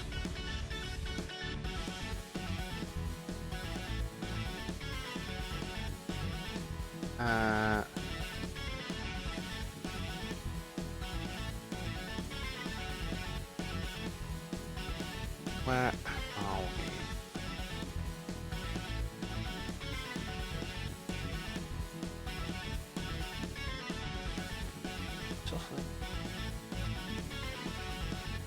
Here, source list view model. So we have source list node,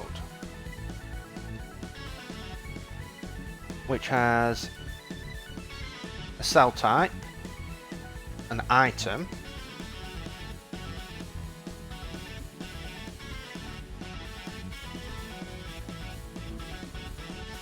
and then parent, children, ancestors, and then a bunch of useful stuff there. So we're basically going to sort of copy this. We're not going to do it exactly.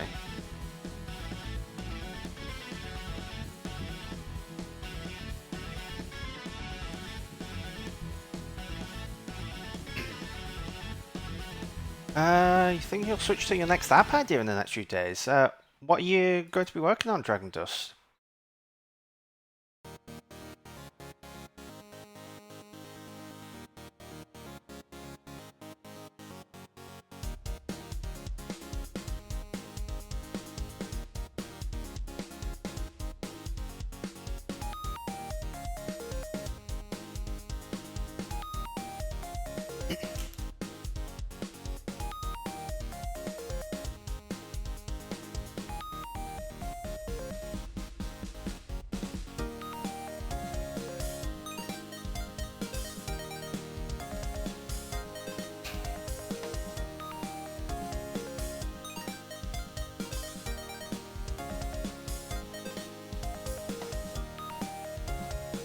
Right.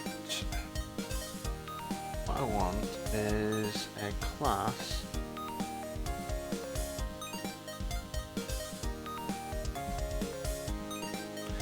points while playing board games or card games. That's useful to have.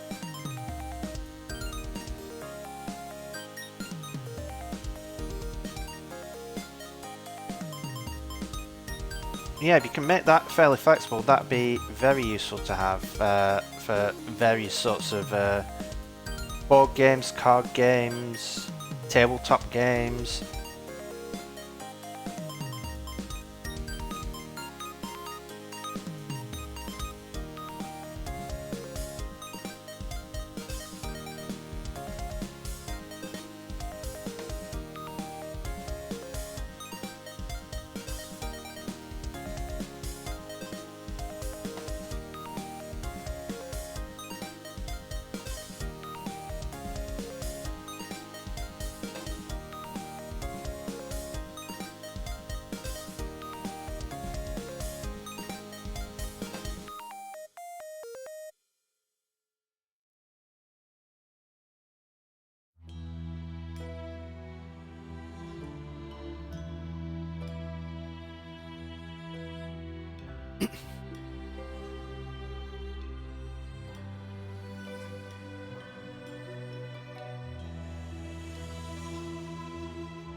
Oh yeah, so definitely have subscriptions from start from now on. So pissed at Apple about Apple right now. Yeah, I mean, it's Apple.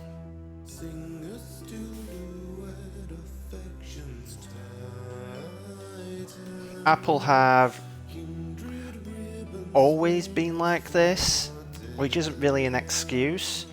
The difference is that when you are forced to go through and interact with them and deal with them, as you are on iOS, it's a lot more painful. Whereas on the Mac, like before the App Store existed, it was, oh, you had to deal with them, but not really. You can like distribute everything by yourself and you deal with your own support and stuff like that. And you're mostly dealing with them for bugs and stuff like that. Whereas now you have to deal with them for so much more and they do it so terribly.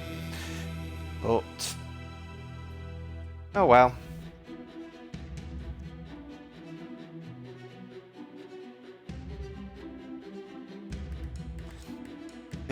They've got to earn their 15 to 30% somehow, and what better way to maximise it than to force you to pay it, but not offer you much in return.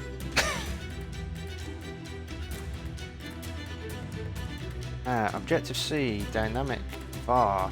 We're going to have a title.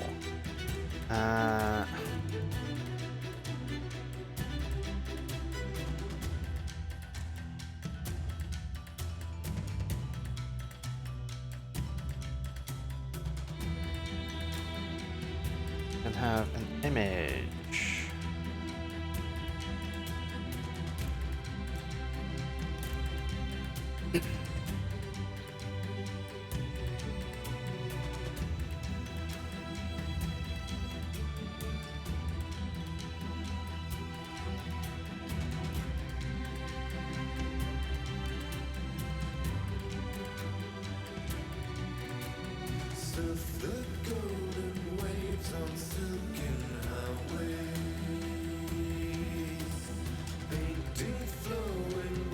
But they don't have a workflow for the state you're in, but they do a brain raise after each mail.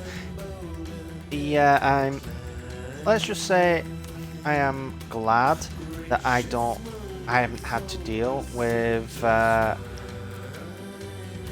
Apple for a long time. Of course I will have to in the future, because Streamline I'm going to put on the App Store, and I'm going to eventually put Coppice on the App Store, and eventually have to put it on the App Store when I get around to doing an iPad version of Coppice, but for now I've been able to avoid it.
Right.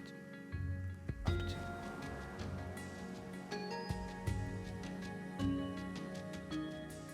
Colors.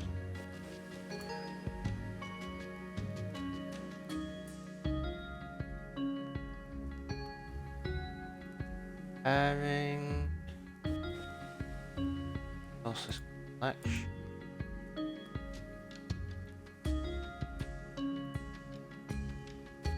Okay.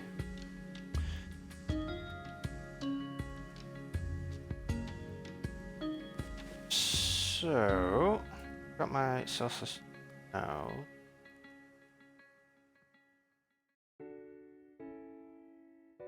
I'll sort stuff out. So, that's.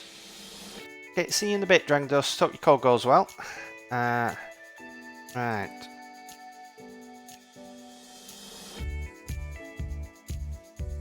So you've got tracks, sources node.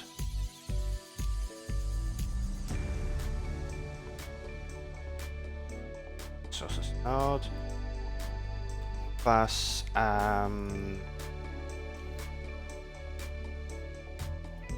want stream sourceless node. And we want a playlist sourceless node.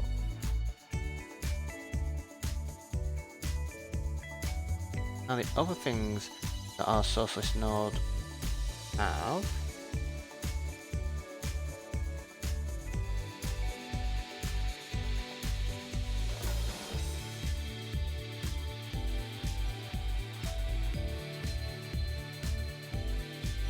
is relationships. So weak for parent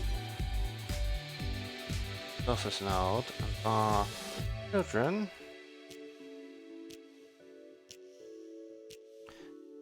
So this lets us do full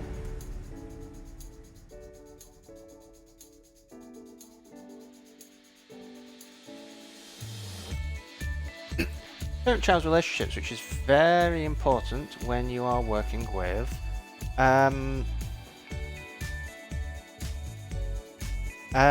there, brain gone, outline views. Right, so we have all of our sourceless node things there, and what we're going to do here is title. The getter is return tracks, and the setter is nothing.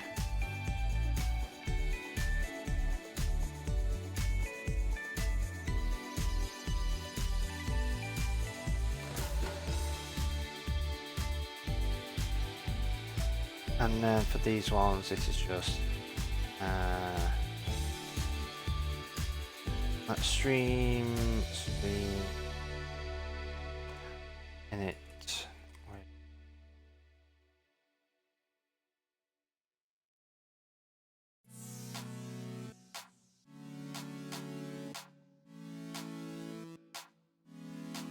And this self.stream.name set self.stream.name equals value.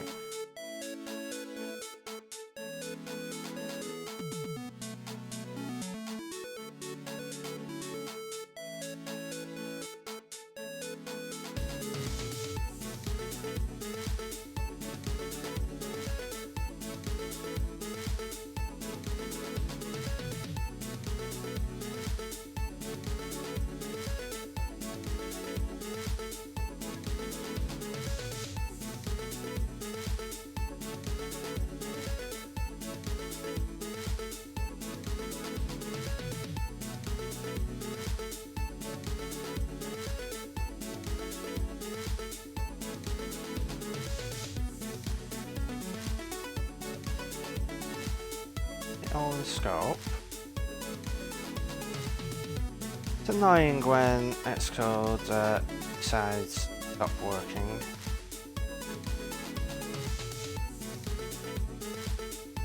We have a stream sources node, A playlist source list node.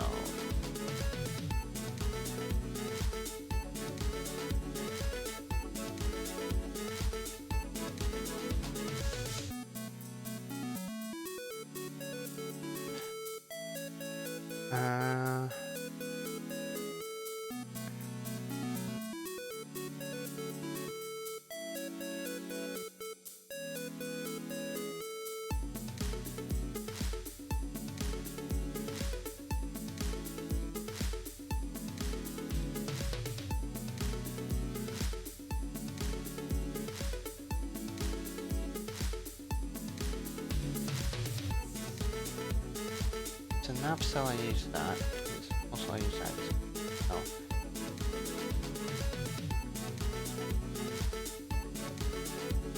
Okay.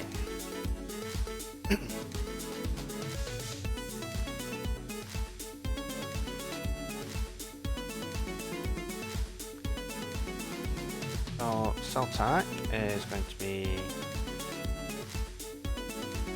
that, and it with cell type.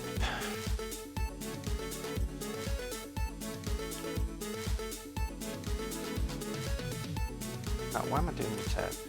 I've got cell type equals cell type. Does source list node need to be a NS object? I believe it does. Yes. Because we're going to use Cocoa bindings, which is the magic of AppKit, which means that you don't have to write a lot of boilerplate code. So we have our cell type. Cell type there for here. Super. So the cell type is going to be an editable cell. Cell type is going to be an editable cell. But here,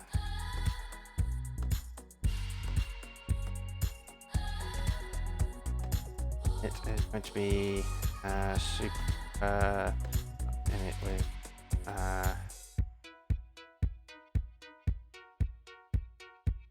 convenience in it. Self type with data cell.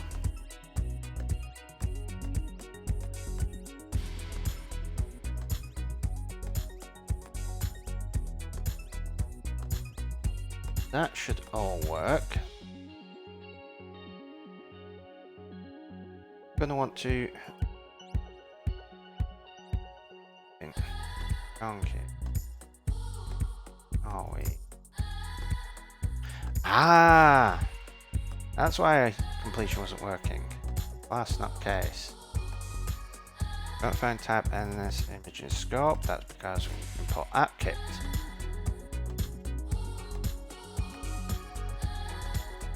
Yeah, we don't care about playlists. Right, so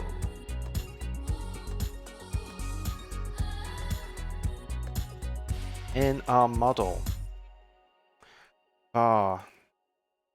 source list,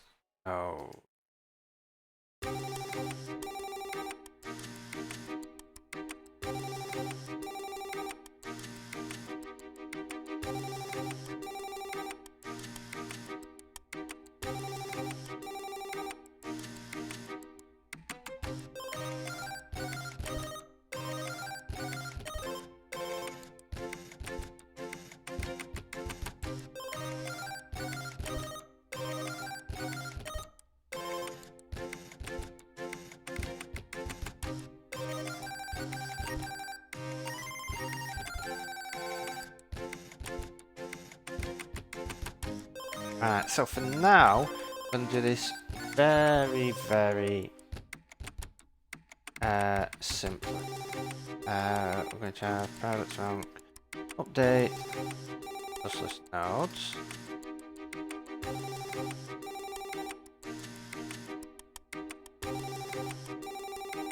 Let's make it public for now. And all we're going to do is create our source list nodes. So we want some basic ones that are always going to be there. So let library source list node. In fact, probably do want these to be lazy for because we are going to be calling each other.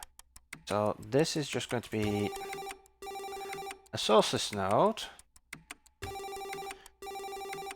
And what this is going to do is going to turn, no, let every node equal source list node.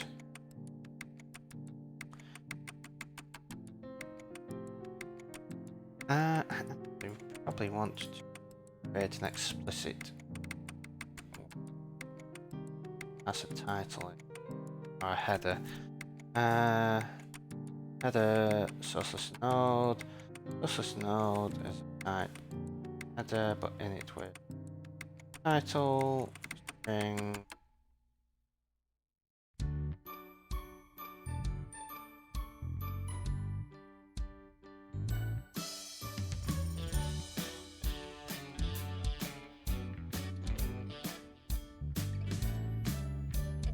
Private let header title.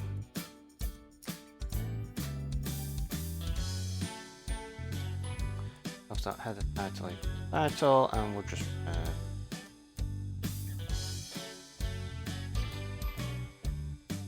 so this is going to be a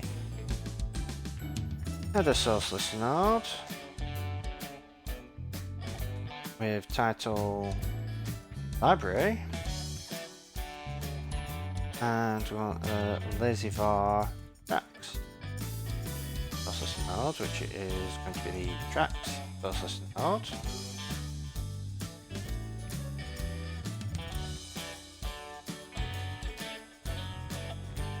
Turn that, and then we can do library.node.children equals self.track source list node, because it's only going to have one for now. In future, we may have multiple libraries. Where you can have tracks from different locations. For example, it's entirely possible that in future I may be able to add support for like Apple Music or Spotify and stuff. Depends on whether they have decent enough APIs and so on.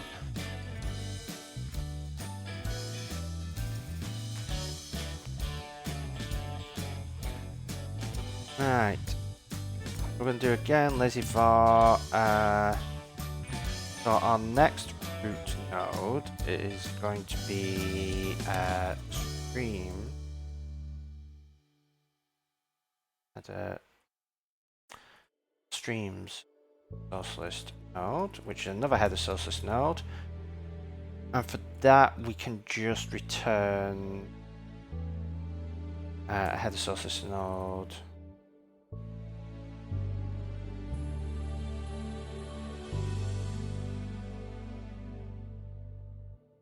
And our final one is going to be playlist.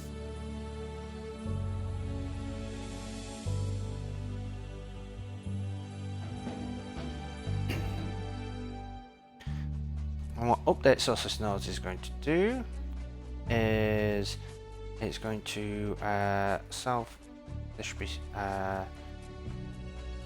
root source list nodes. Root source list nodes equals self.library source list node, self.stream source list node, and self.playlists source list node. So what we should be able to do is actually start hooking some of this stuff up.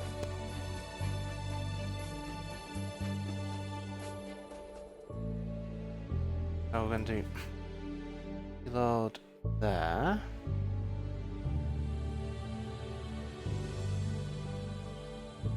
We also want to let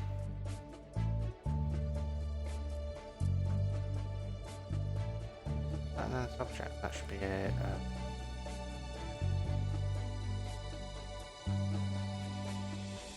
I had a view model type.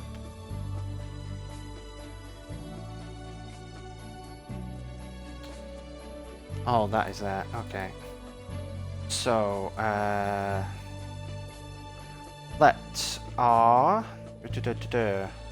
brain has gone. Our model controller.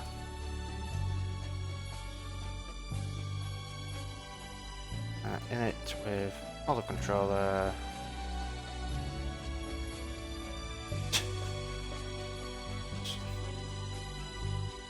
Fine. Model controller. I'm getting flashbacks to NS Stream. That is not what you want to have happen.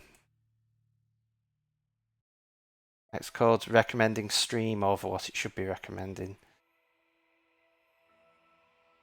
Right, so super init object, and then we'll call self.update source list nodes.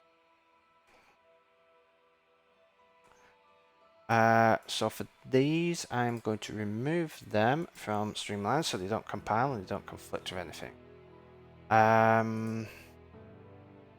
Means in the main window controller we need to update this. So this is going to be our source list view controller.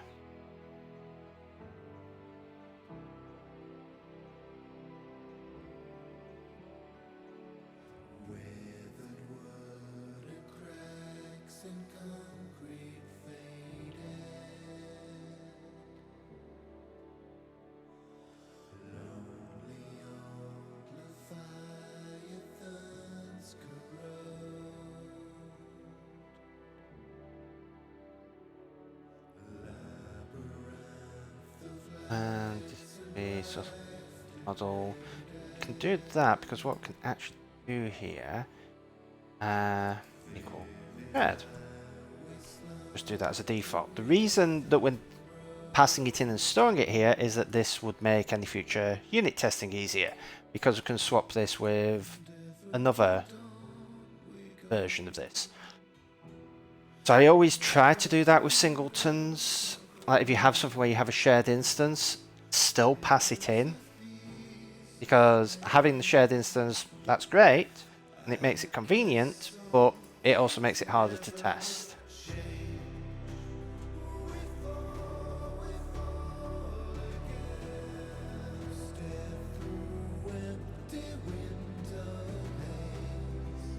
Right, so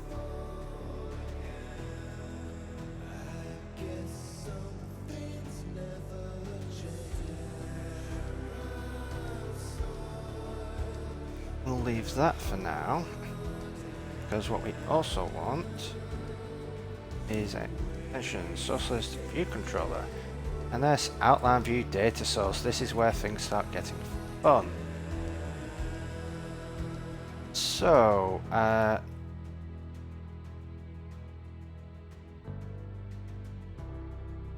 remember what the methods are on an outline view data source. And NS outline view, all the data sources in AppKit, UIKit, any kit Apple has,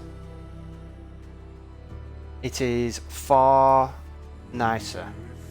There have been times in the past where even though I've just had a flat table view, nothing else in, I have used a source list, an outline view, because it's just a nicer data source than NS table view.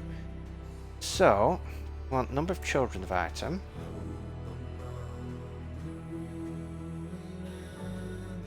child, and is item expandable. So guard let item equals item, else return 0. No.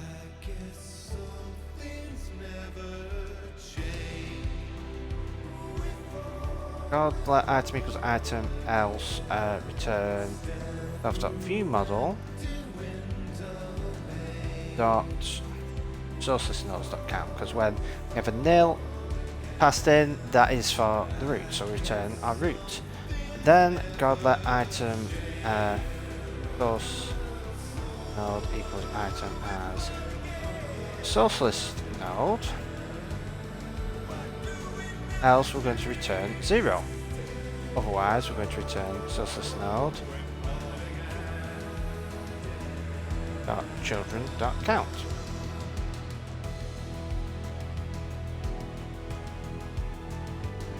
And then we do this one, guard,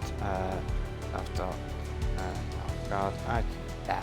Let source list node equals item as source list node, else return false, otherwise return source list node dot children dot count greater than 0. And then the child is guard let item equals item, else return the view model source list node index. Otherwise,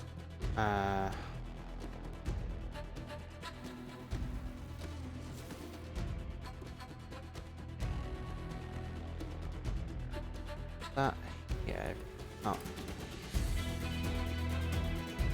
I return.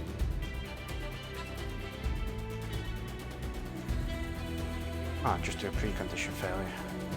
Guard let source list node equals item as source list node, else precondition failure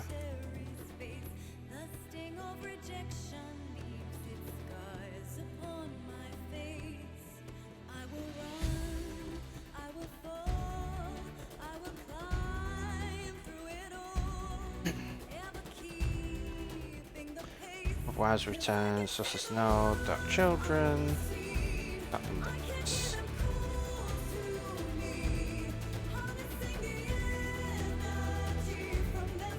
Okay, so if we go here and we outline view, data source, we're also going to do delegate. Now,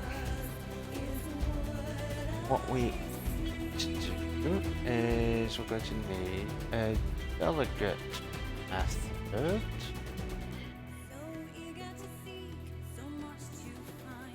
There we go.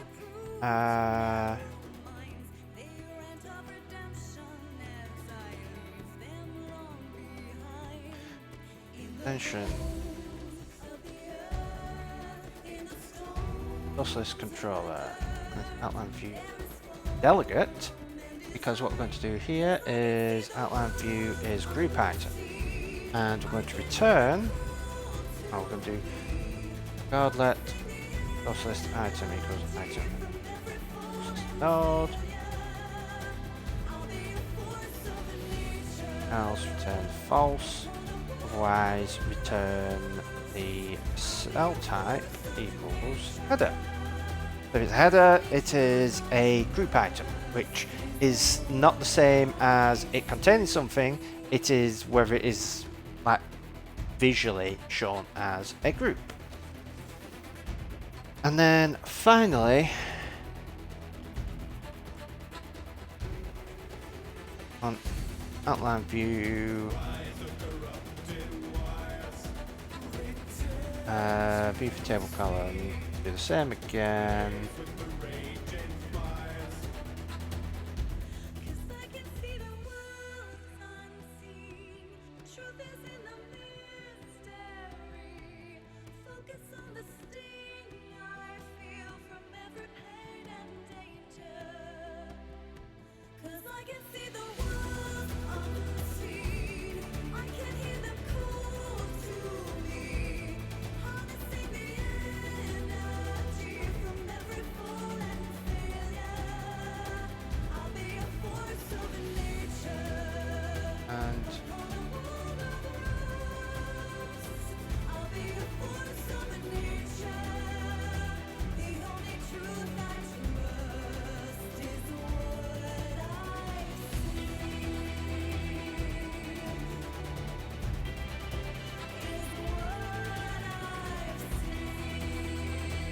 What I'm going to do, switch source list node dot cell type and case dot header, case dot data cell, case dot editable cell. Now we're going to ignore the editable cell. That's just going to set view equal male. for the data cell, view equals outline view, make view with identifier outline cell, grab our identifier data cell, data cell owner self as an table cell view, and for the header outline view dot make view with identifier header cell self as a cell, and then we're going to do view dot probably get away without that. We can use bindings for that, so we're going to do view dot object value equals source node, and we return the view. And what that do is populate all this. Now, if I build and run this, this is either going to probably not going to build. What do I have? Header sources node has no implication. Do it that way. Don't want convenience. I'm crying out loud. Yes, it has to be a.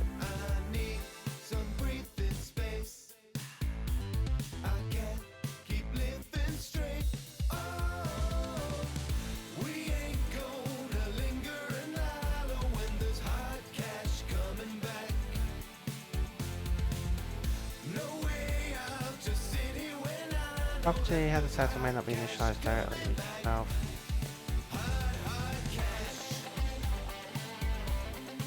What? Oh, change that to super. Swift errors, they're so helpful. Tell you there's an error, they don't tell you where it is or what the error is.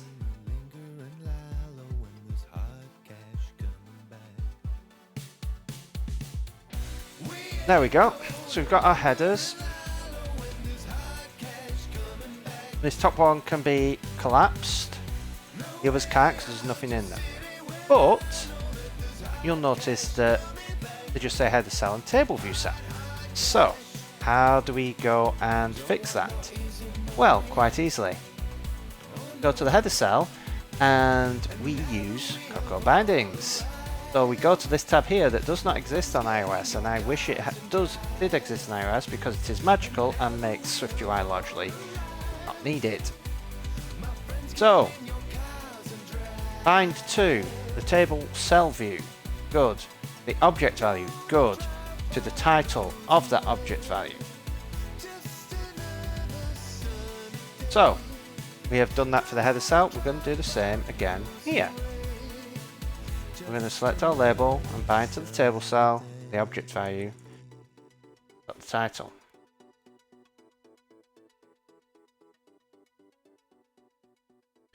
And if we build and run again, you'll see that we've got library, streams, playlists, and tracks. So no code to get that working, you just literally have it in there and you add binding and it hooks it all up. Now, we need to do a few more bits and pieces. For example, we need to stop being able to select those. So what we're going to do, go here and just a delegate method, outline view,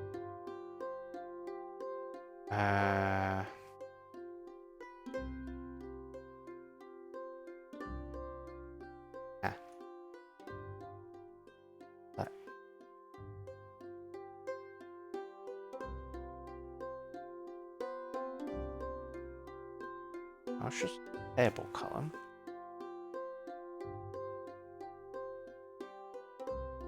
There we are, outline view should select.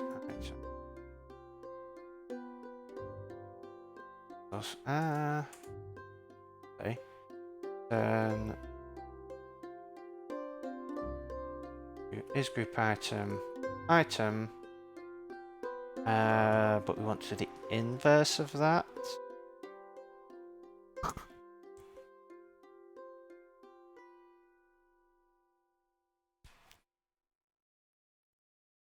Now we can't select that, but we can select that.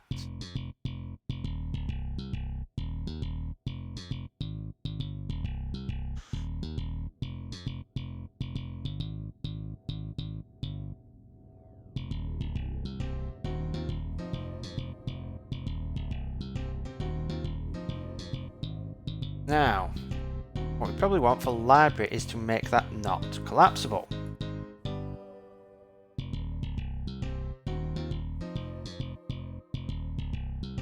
So, leave outline view can should collapse item.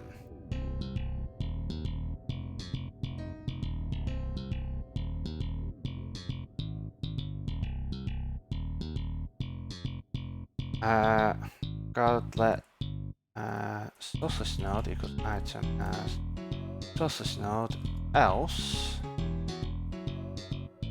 return false. Otherwise, we're going to return. Just do it as the first root sourceless node. Should collapse item not to sourceless node.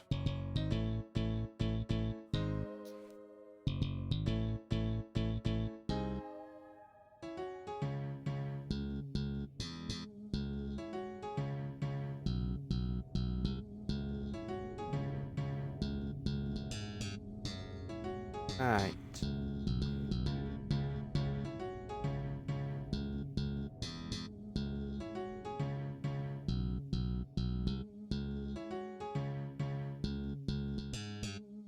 So now we want to get our playlists back in.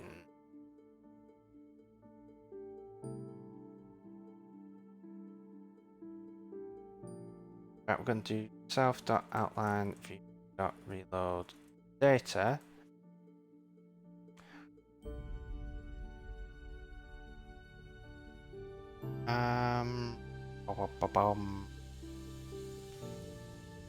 Our outline view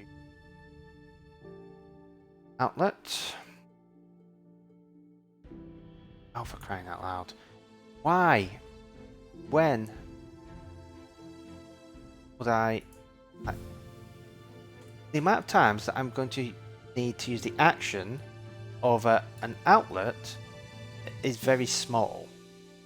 Why not always default to an outlet for everything bar a button or a segmented controller, stuff like that? Outline view. But what we want to then do is once that's done,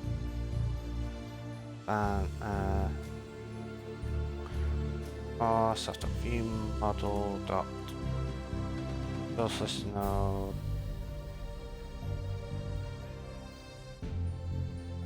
that node. I'm going to expand all of our groups.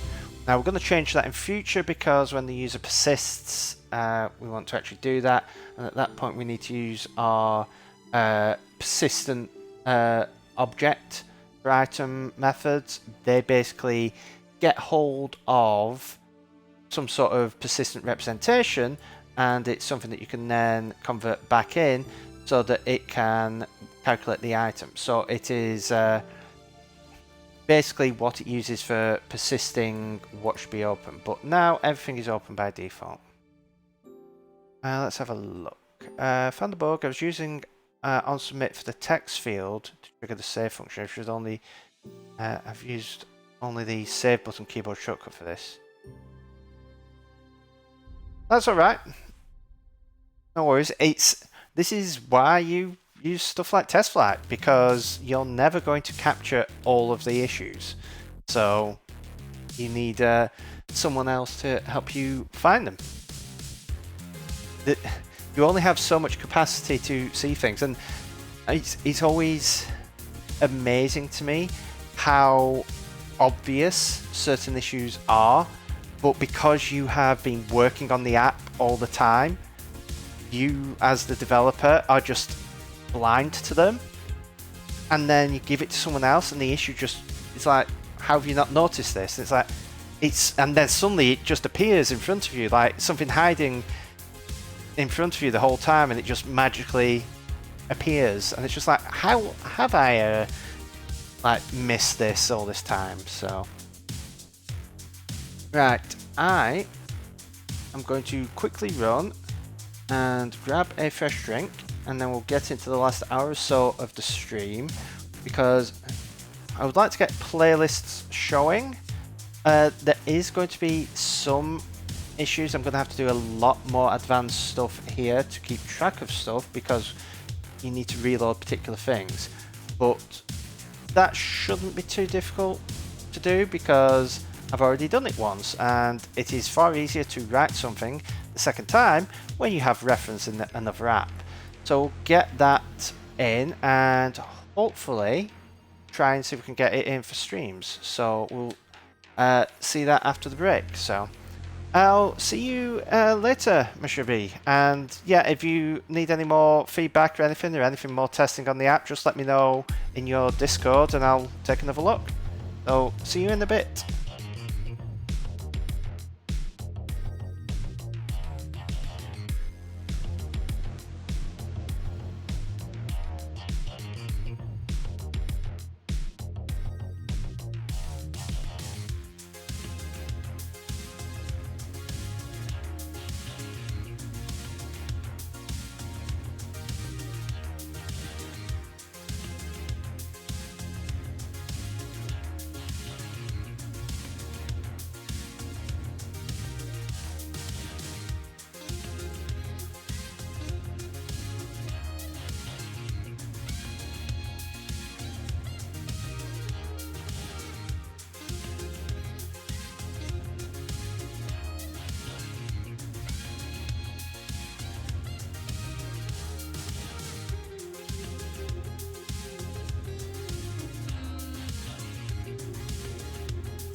Okay, I am back with a fresh drink and ready to get on to the next segment. So, next up, let's get our playlists in. So we're going to look over here at how we have handled that.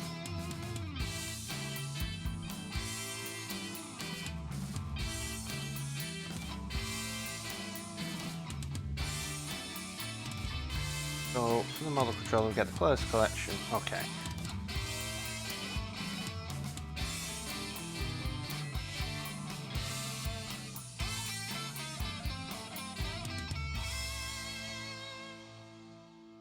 So if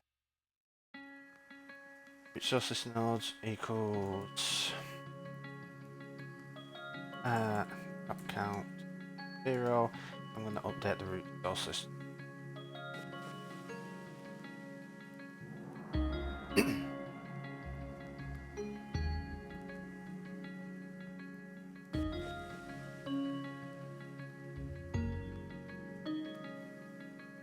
However, what we also want to do for the playlist is we're going to do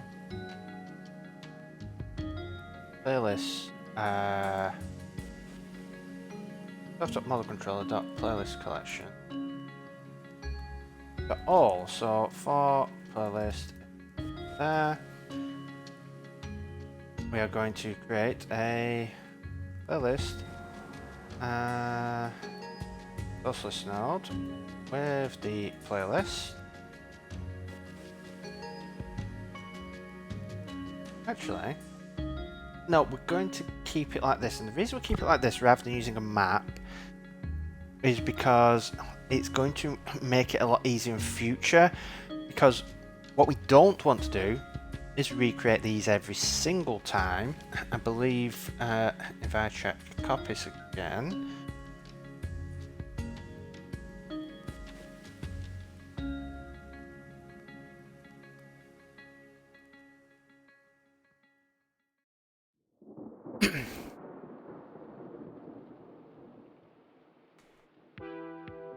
let's see, the model. Yeah, we always go and fetch old models. So for now we'll do this. Actually, no, we'll leave it like this for now. So we're going to create the node. Now let's map for now, because we're going to replace this code. So we'll do all dot map, and I'm going to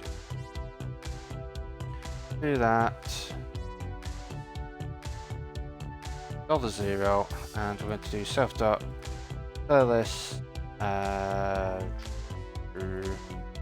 source list node dot children equals that, and that should make our playlist appear.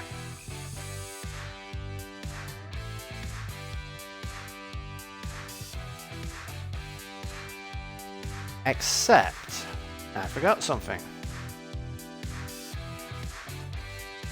This here. So what we want to do is we have our source list table cell view.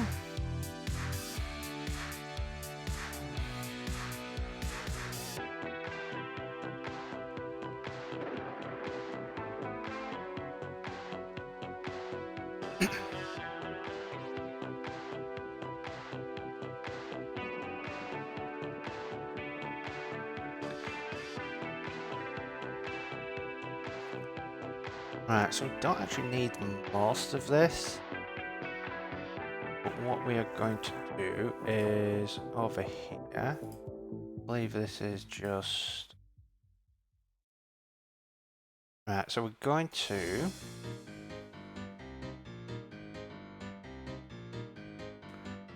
label cell. What we want to do for this, actually, for this, is it?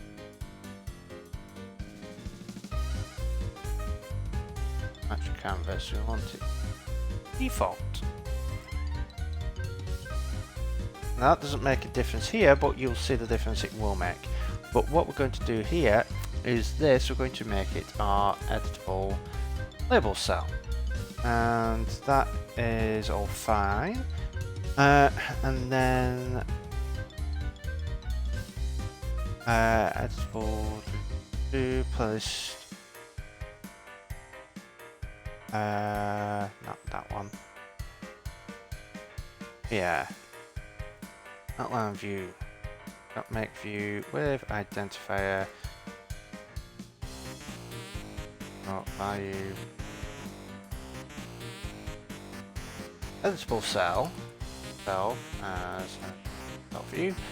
That will...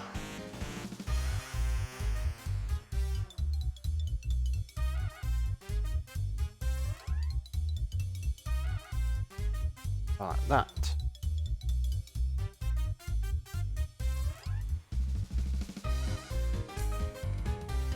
There we go. So they are appearing. Now they're not in the right order, because I believe we're pulling out a set, so we're going to have to sort them, no stuff like that, but they are appearing. To hook anything up.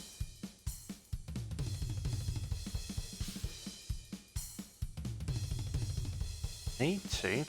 I like to edit.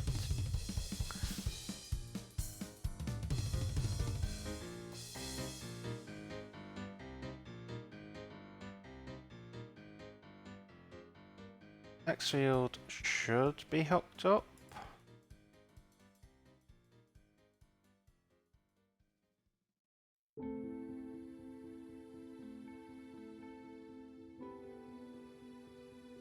Yeah, they are hooked up.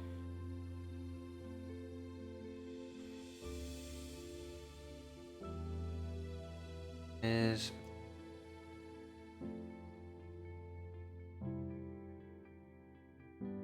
label.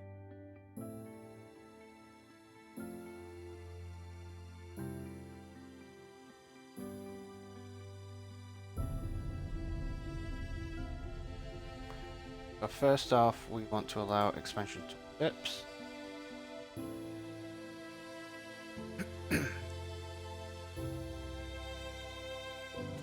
Appear to be. Oh, I know why. Because we need to set the double action on the outline view. Okay. So let's have a look here. So if we look here for how we do this, we're going to add and remove nodes. Then we're going to update the hierarchy.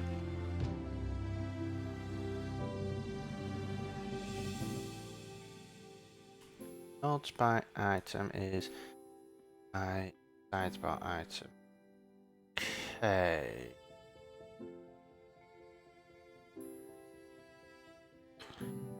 Yeah, because that is going to end up being how we select things. So we're going to eventually need a view model for a window, but that is only when we get around to selection.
Thank you, Sinister.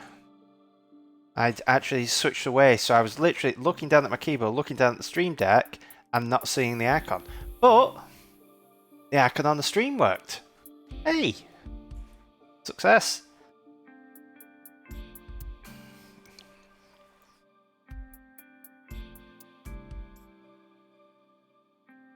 Now it becomes less of Pilkey, I think you're muted, to Pilkey, you are muted. The icon says so. Hey. I did have to enable it. I think there's something going wrong in the setup where when I first launch OBS, it doesn't find things.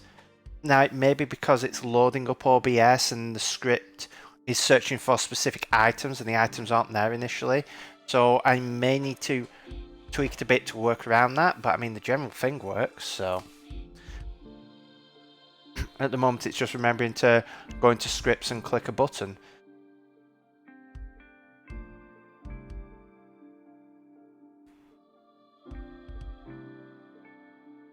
Now I think eventually when I get the new stream set up, I'll actually be able to have it like managed in Unity possibly, because I'll need the mute to actually like, I'll need the audio to go into Unity to control character.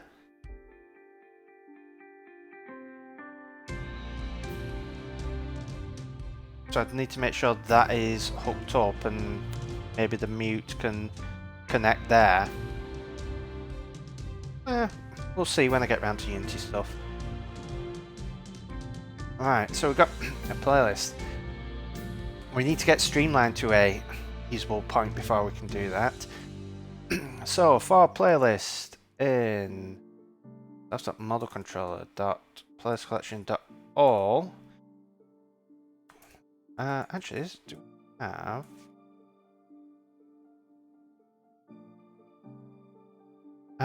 Why not?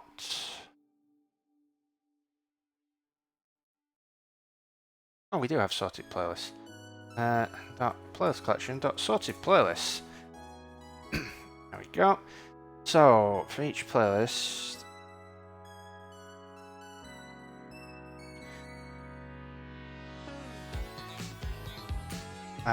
if let's existing node equal. Well, this isn't necessarily the most efficient way of doing this, but unless the user is somehow deciding to run this on an original iPhone, or trying to get this like somehow that they have like 1 million playlists, it's going to be fine. If existing node is playlist so slow there. Children dot first where $0 dot oh.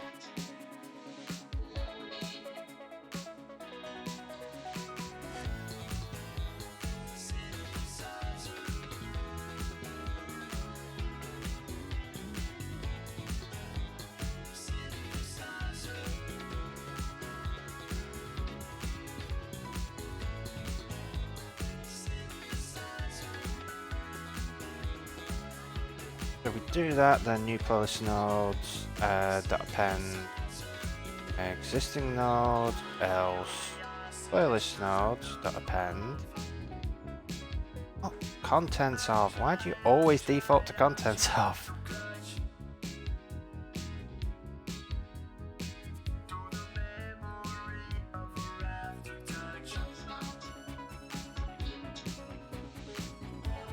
And self.playlist sources node dot children equals new playlist nodes. When do that. Up here we're just going to do self.update playlist nodes. Okay.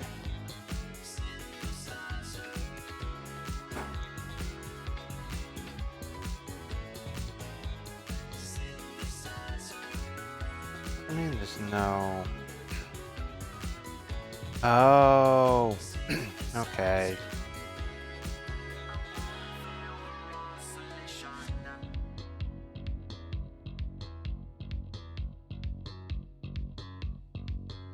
Type systems.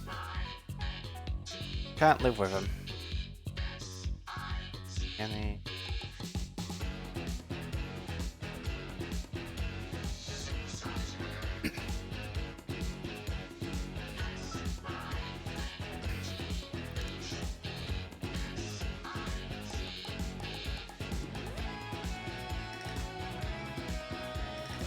Right.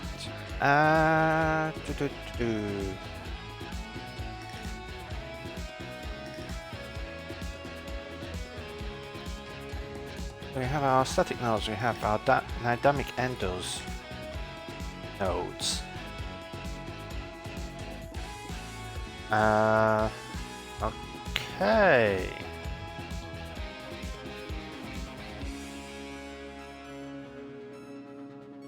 They should now be sorted.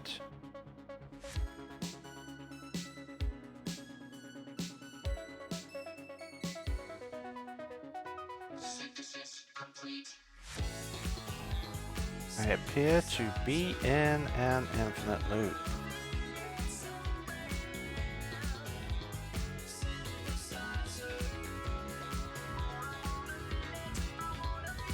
What about this? That stuck me in an infinite loop.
That not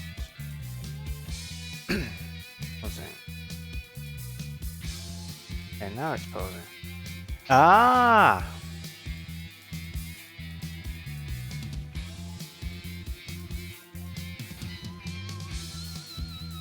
Date playlist nodes. That is what I wanted to do. Strange as it may seem, calling yourself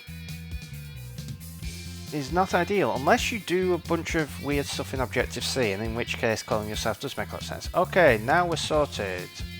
So let's get editing working again. So, detail, nope. Playlist view controller. Edit playlist title.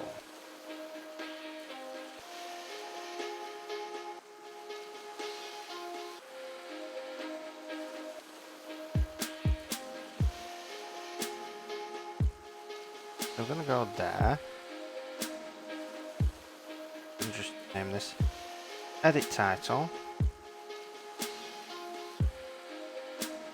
And that is going to start editing. And then here, what we're going to do is we're going to get rid of that for now. Don't need that, but this is going to be so for process node. And so the object value as process node.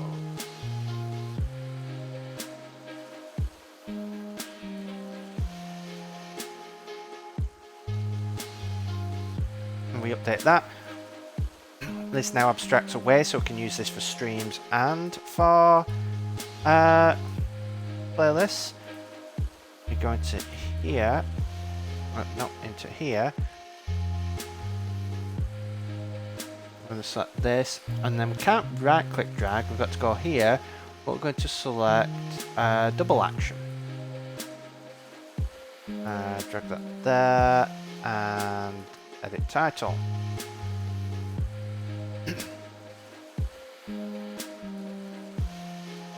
We want to outline view.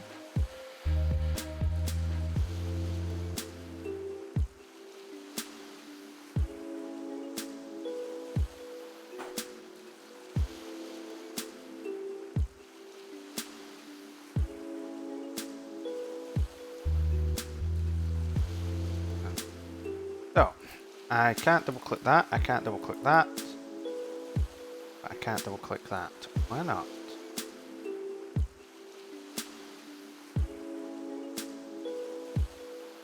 Oh, is it not built on it?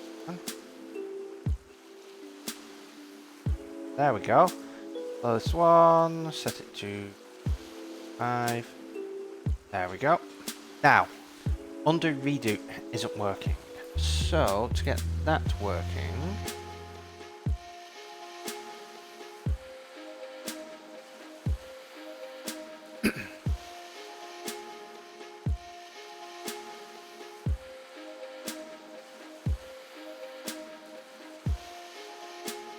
I believe we're going to need to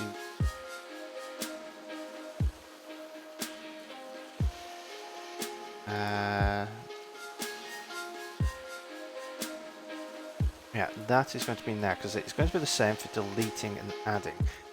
So in here,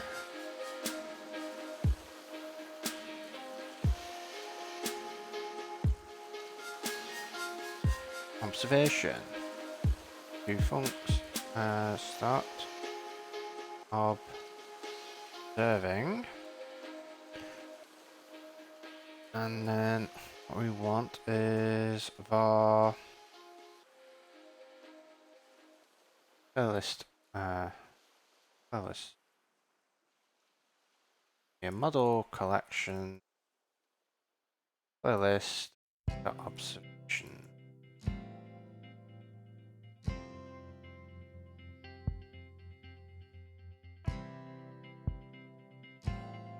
Private.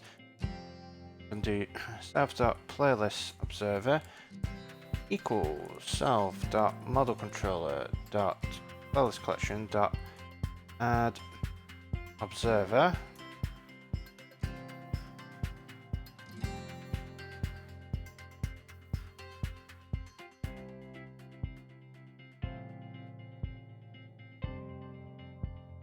and oh yeah, we're going to have to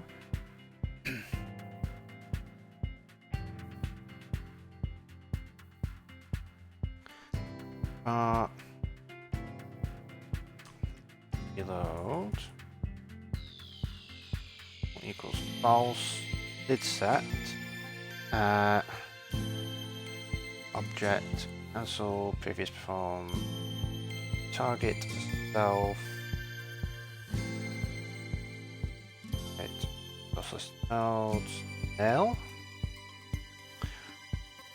guard self.need node equals true else turn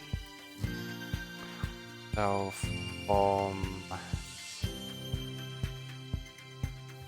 state list nodes nil after delay is it that needs to become an objective. See, I don't know if it needs to be dynamic, but I always stick it in anyway. Stick a guard stuff done.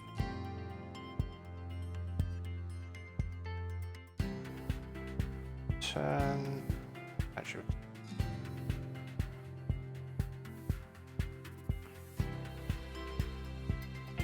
and then stuff.need reload equals false.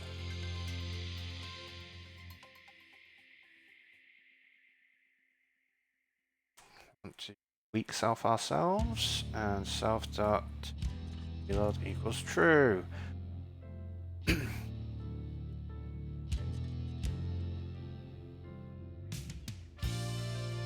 Model collection scope. Oh, because port data.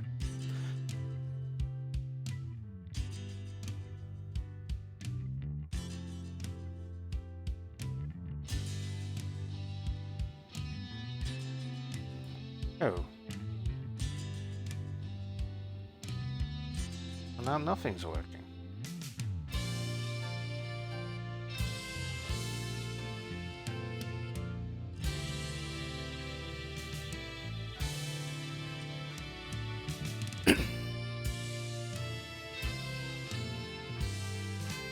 Oh, because of that.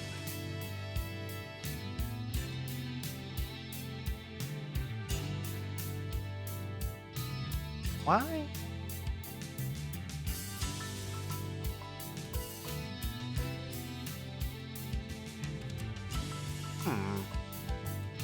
My character keeps disappearing and reappearing again, oddly. Okay. So we have this, and if I rename that to 2.5, and then I undo, it still does not work. But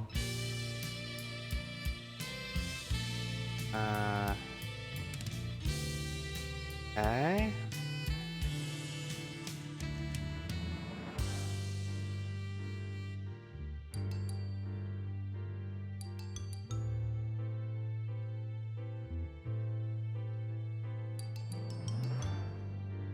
Because I'm not calling, not observing.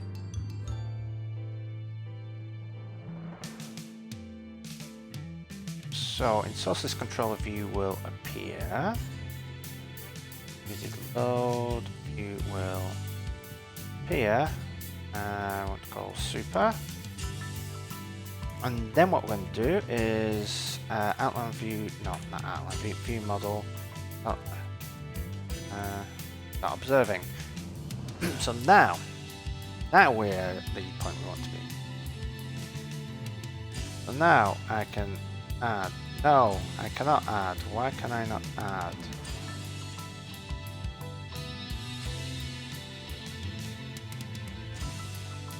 That's fine.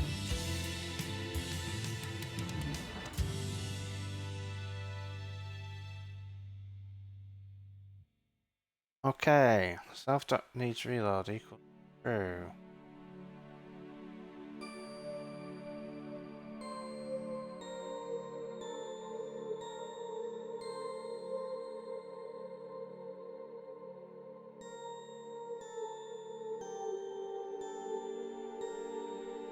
Okay.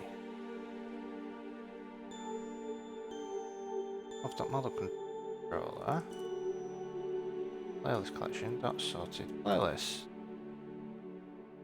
I know why.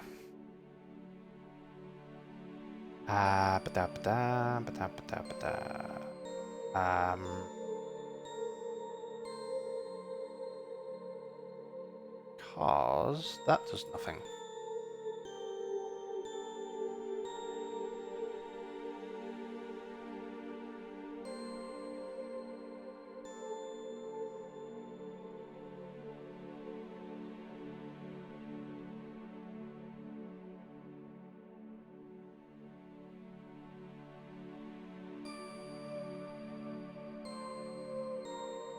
There we go, they're being added. If I undo, they're being removed. If I rename, they're renaming. I can't rearrange yet, so we'll get ordering working now.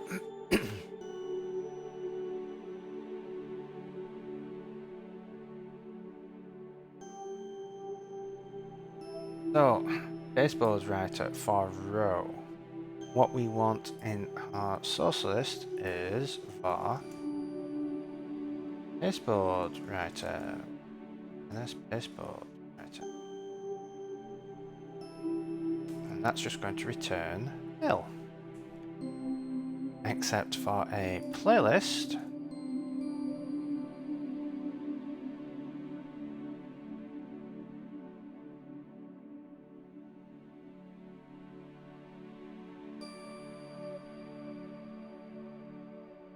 Going to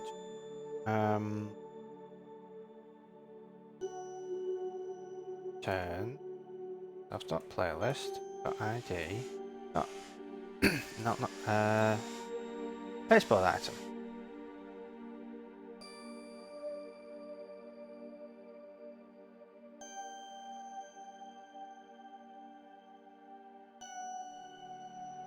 Right.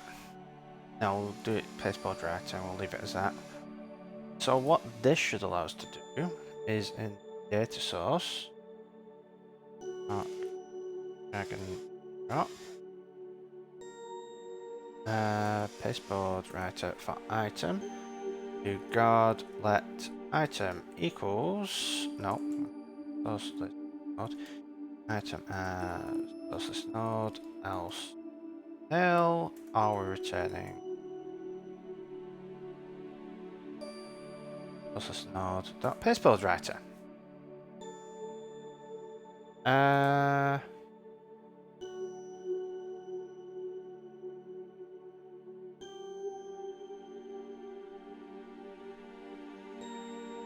Got validate drop and accept drop.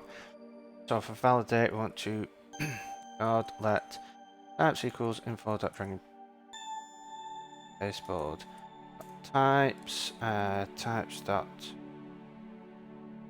contain dot pasteboard type. Drop operation equals above else. Now there is something that is going to go wrong here, but we're just going to get the basics working. And the thing that's going to go wrong is the fact that this will let us drop it anywhere. And we only want an item to be able to be dropped in the same parent.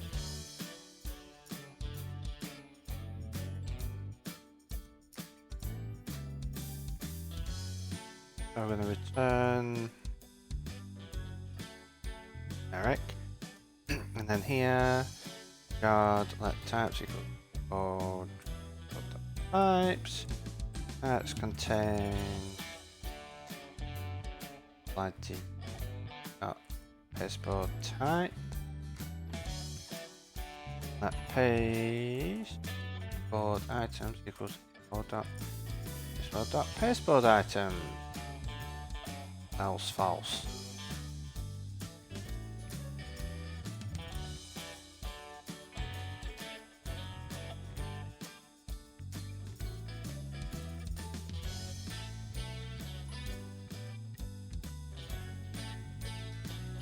F.viewModel.model controller. This is a bit janky. We're going to shift all this into the view model eventually, but just to proof of concept this.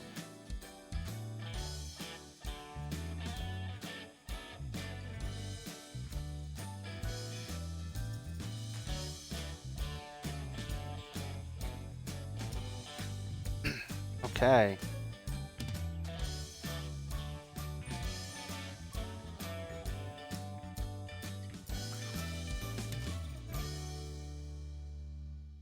Important data.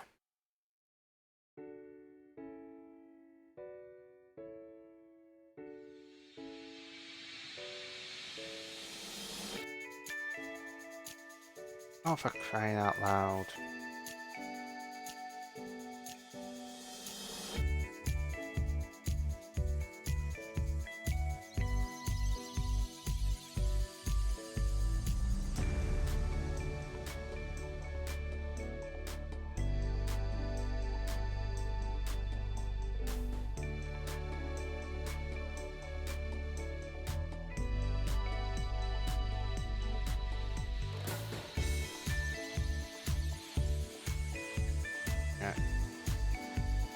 E.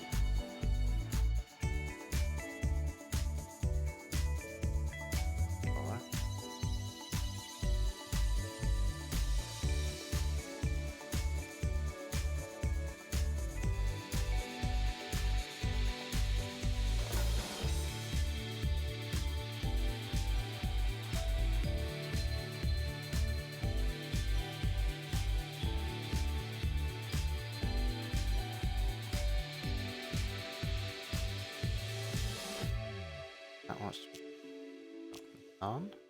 I'll return. Okay, so that succeeded. So let's run it. Oh yes. Just drag type.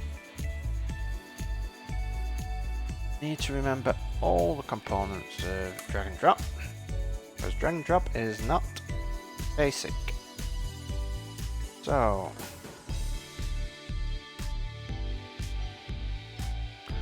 we have drag and drop working, and it works with undo. Problem is, I can drag it up to there, onto there, and so on. And dragging it on. So this is where we need to tweak things a bit. So what we need to do, contains model ID pasteboard type. So what we want to check is if but we actually want to get pasteboard items, that compact map,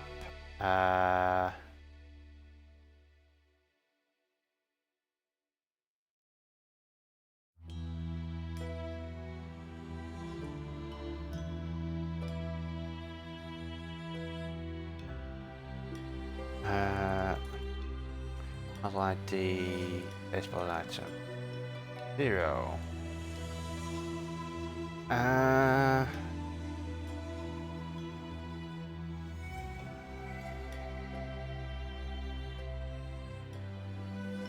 Actually, no, we don't want to do that because eventually we will want to do dragging files on. So for now, we'll do that.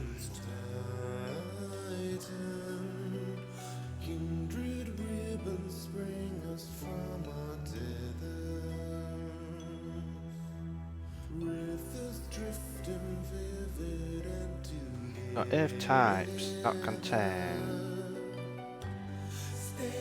ID.pasteboard type, and let ID equals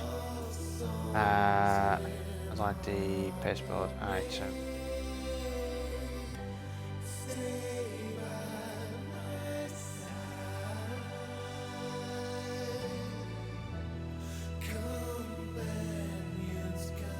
That first item equals pasteboard item first.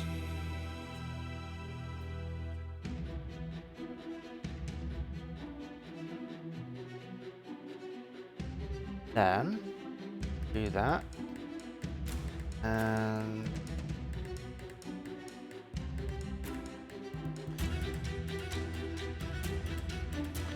model ID equal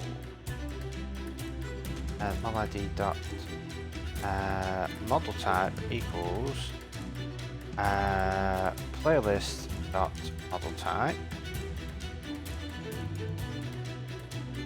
and return for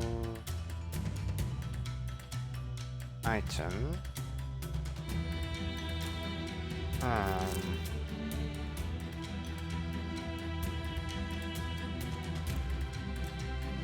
as source list node. This is very janky at the moment, but just going to test that this theory works, and I'm going to tidy things up. Give to the playlist source list node. Actually, it's not that janky.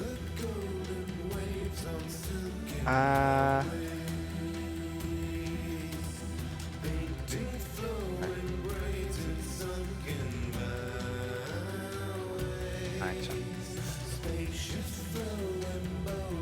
Complain about now. Oh yes, dot generic or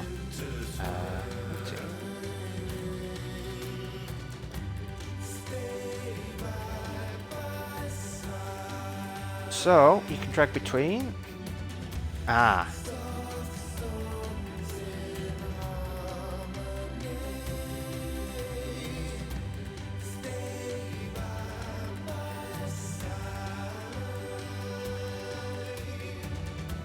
Oh, actually, we can. So.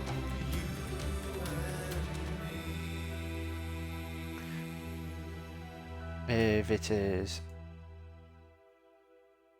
playlist model type, and also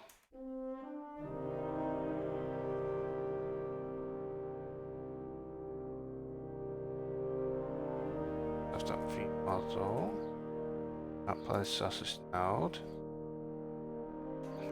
We also want index is greater than -1.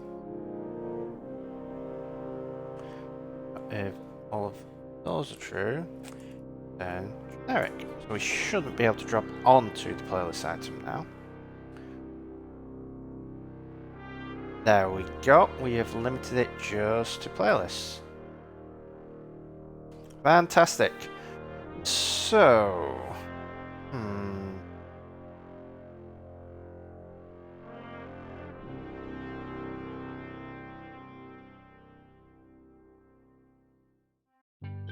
do we really want to? Oh. You know what? I think what I'm going to do is end the stream now because we've been going for 3.5 hours.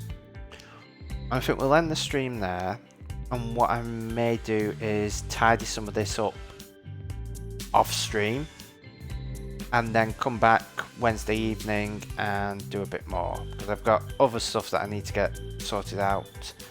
I need to get this monitor arm set up and try and do a bit more learning of Blender because that's something I can't really do very well on stream. So I will have a look and see if anyone else is streaming.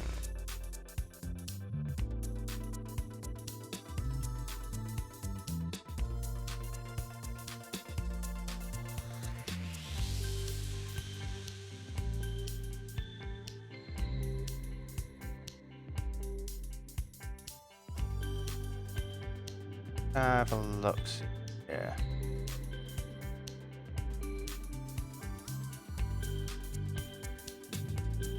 Doesn't seem to be anyone really streaming, so I think we will call the stream there.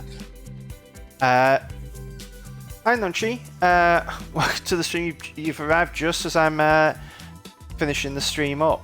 I've just been working through Streamline all day. Managed to get our sidebar set up now with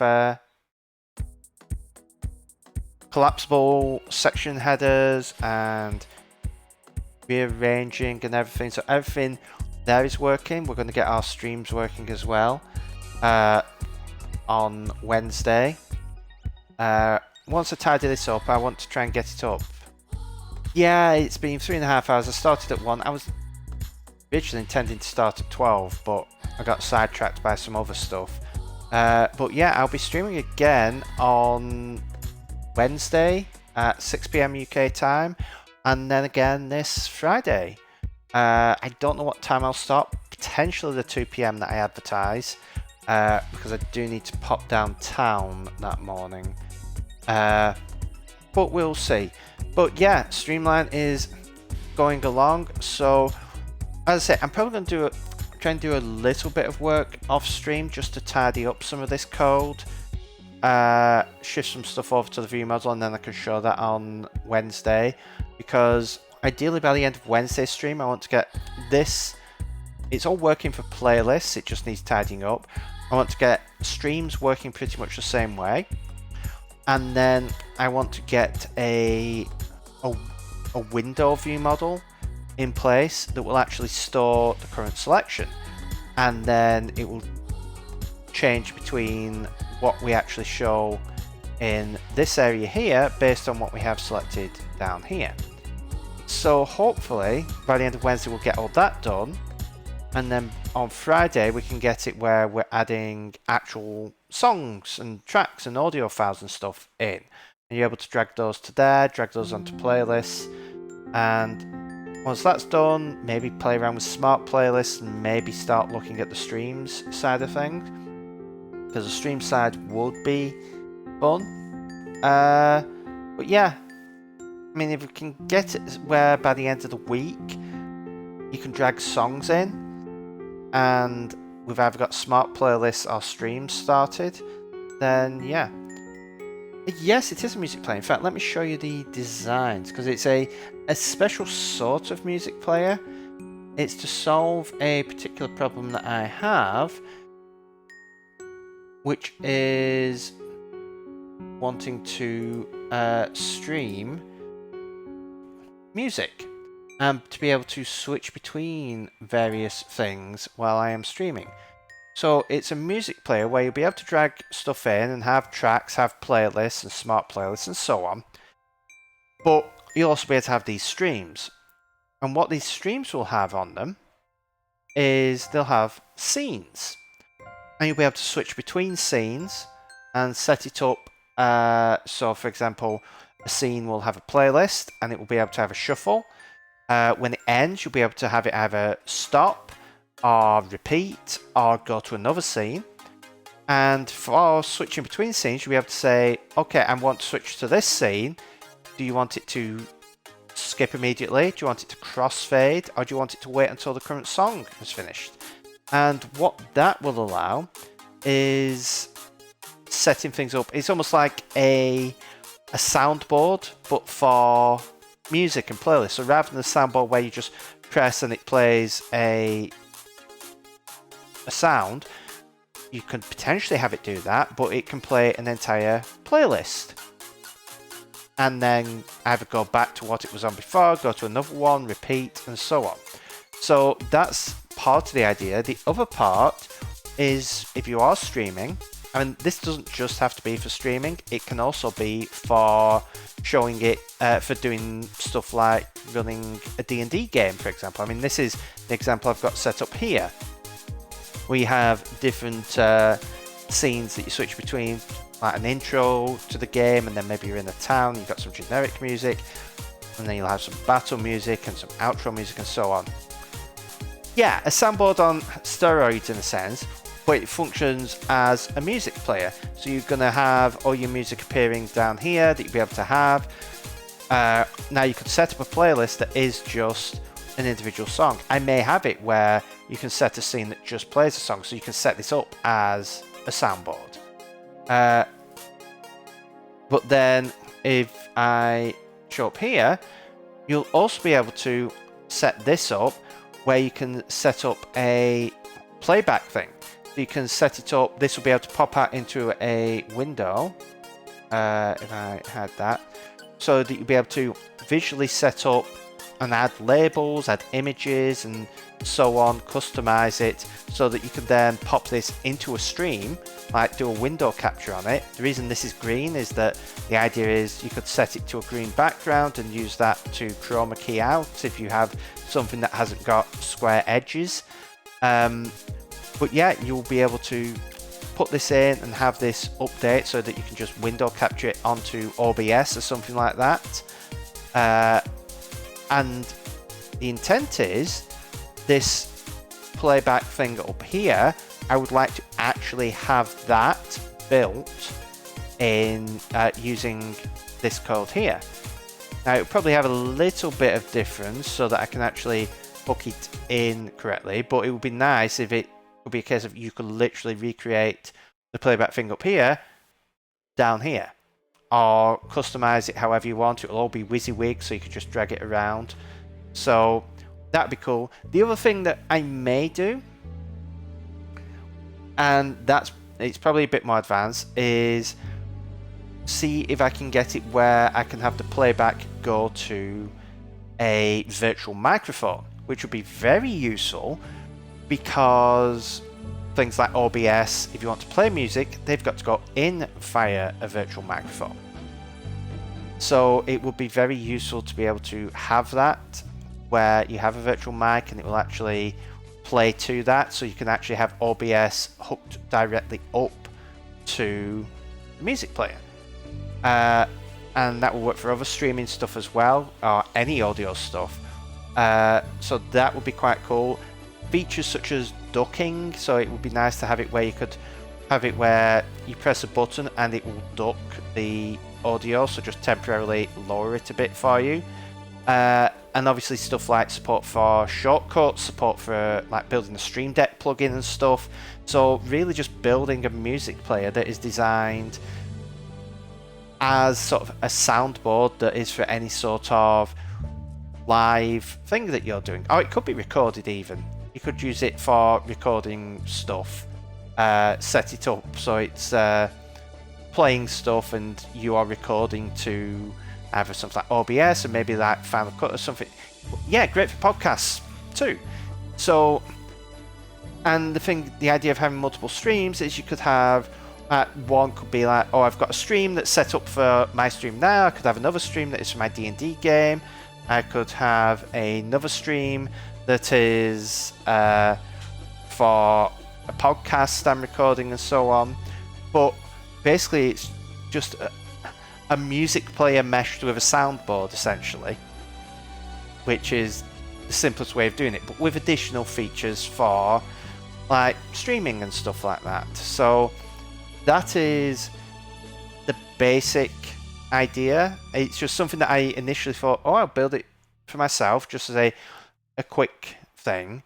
But then I realized actually if I had all these features and functionality, it would be great. Because the main reason I wanted it is that when I set my stream playlist going, I set it going, but then at a certain time period, like at the start, I don't want any tracks with vocals.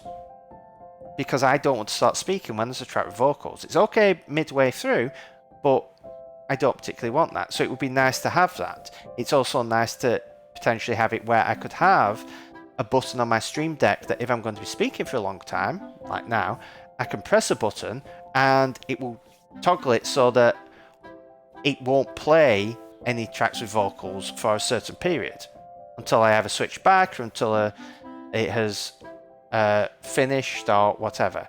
So it would be quite cool to set stuff like that up. So it just gives a lot more flexibility. And then hopefully in future it's looking into stuff like, is it possible to, like at the moment you're just going to have to download tracks, download files and stuff and drag them in just like you would if you drag them into the music app. But would it be possible to add an additional library for Apple Music or Spotify or stuff like that and have that sort of stuff integrated? I don't know how possible that is, but it's something potentially in the future I could look at. So yeah, it's what I'm working on for the next few weeks. I want to get it to a point where I can use it for my stream. And at that point, I'm going to then go back to working on Coppice and also working on improving the actual stream overlay because I'm learning Blender and soon Unity to build a full 3D overlay. So I've got multiple projects going on at once. But yeah, this is just a fun project I'm working on and actually putting some dedicated time into it now. So, but yeah, that is what I'm working on Wednesday, and on Friday's stream is this with Streamline. So hopefully you can join us there. Yeah, Unity's intimidating, but it's not too bad. Blender is a little bit more. This is my first thing that I'm actually doing in Blender, which is learning how to create a donut. So this is the first thing I've ever modeled in Blender, using a tutorial online. And if I start rendering it, this will be very slow because my computer is very slow. Oh no, because yeah, I've switched it over to the Eevee renderer. But yeah, that's the fully rendered version with icing on top. But this is the first thing I've learned. But yeah, I'm learning Blender because I want to do it all 3D and then bring that into Unity and build an overlay with a bunch of other features and make the whole stream more interactive. So that will be a fun project to work on. But yeah, so I am going to leave the stream there because I have to go and deal with a few other things, get this monitor arm set up and learn a bit more of Blender, hopefully. Play around with that a bit tonight. So I hope you all have a wonderful rest of your Monday, a wonderful rest of your week. As I say, I will be back 6 p.m. UK time on Wednesday to continue with this. And until then, happy coding.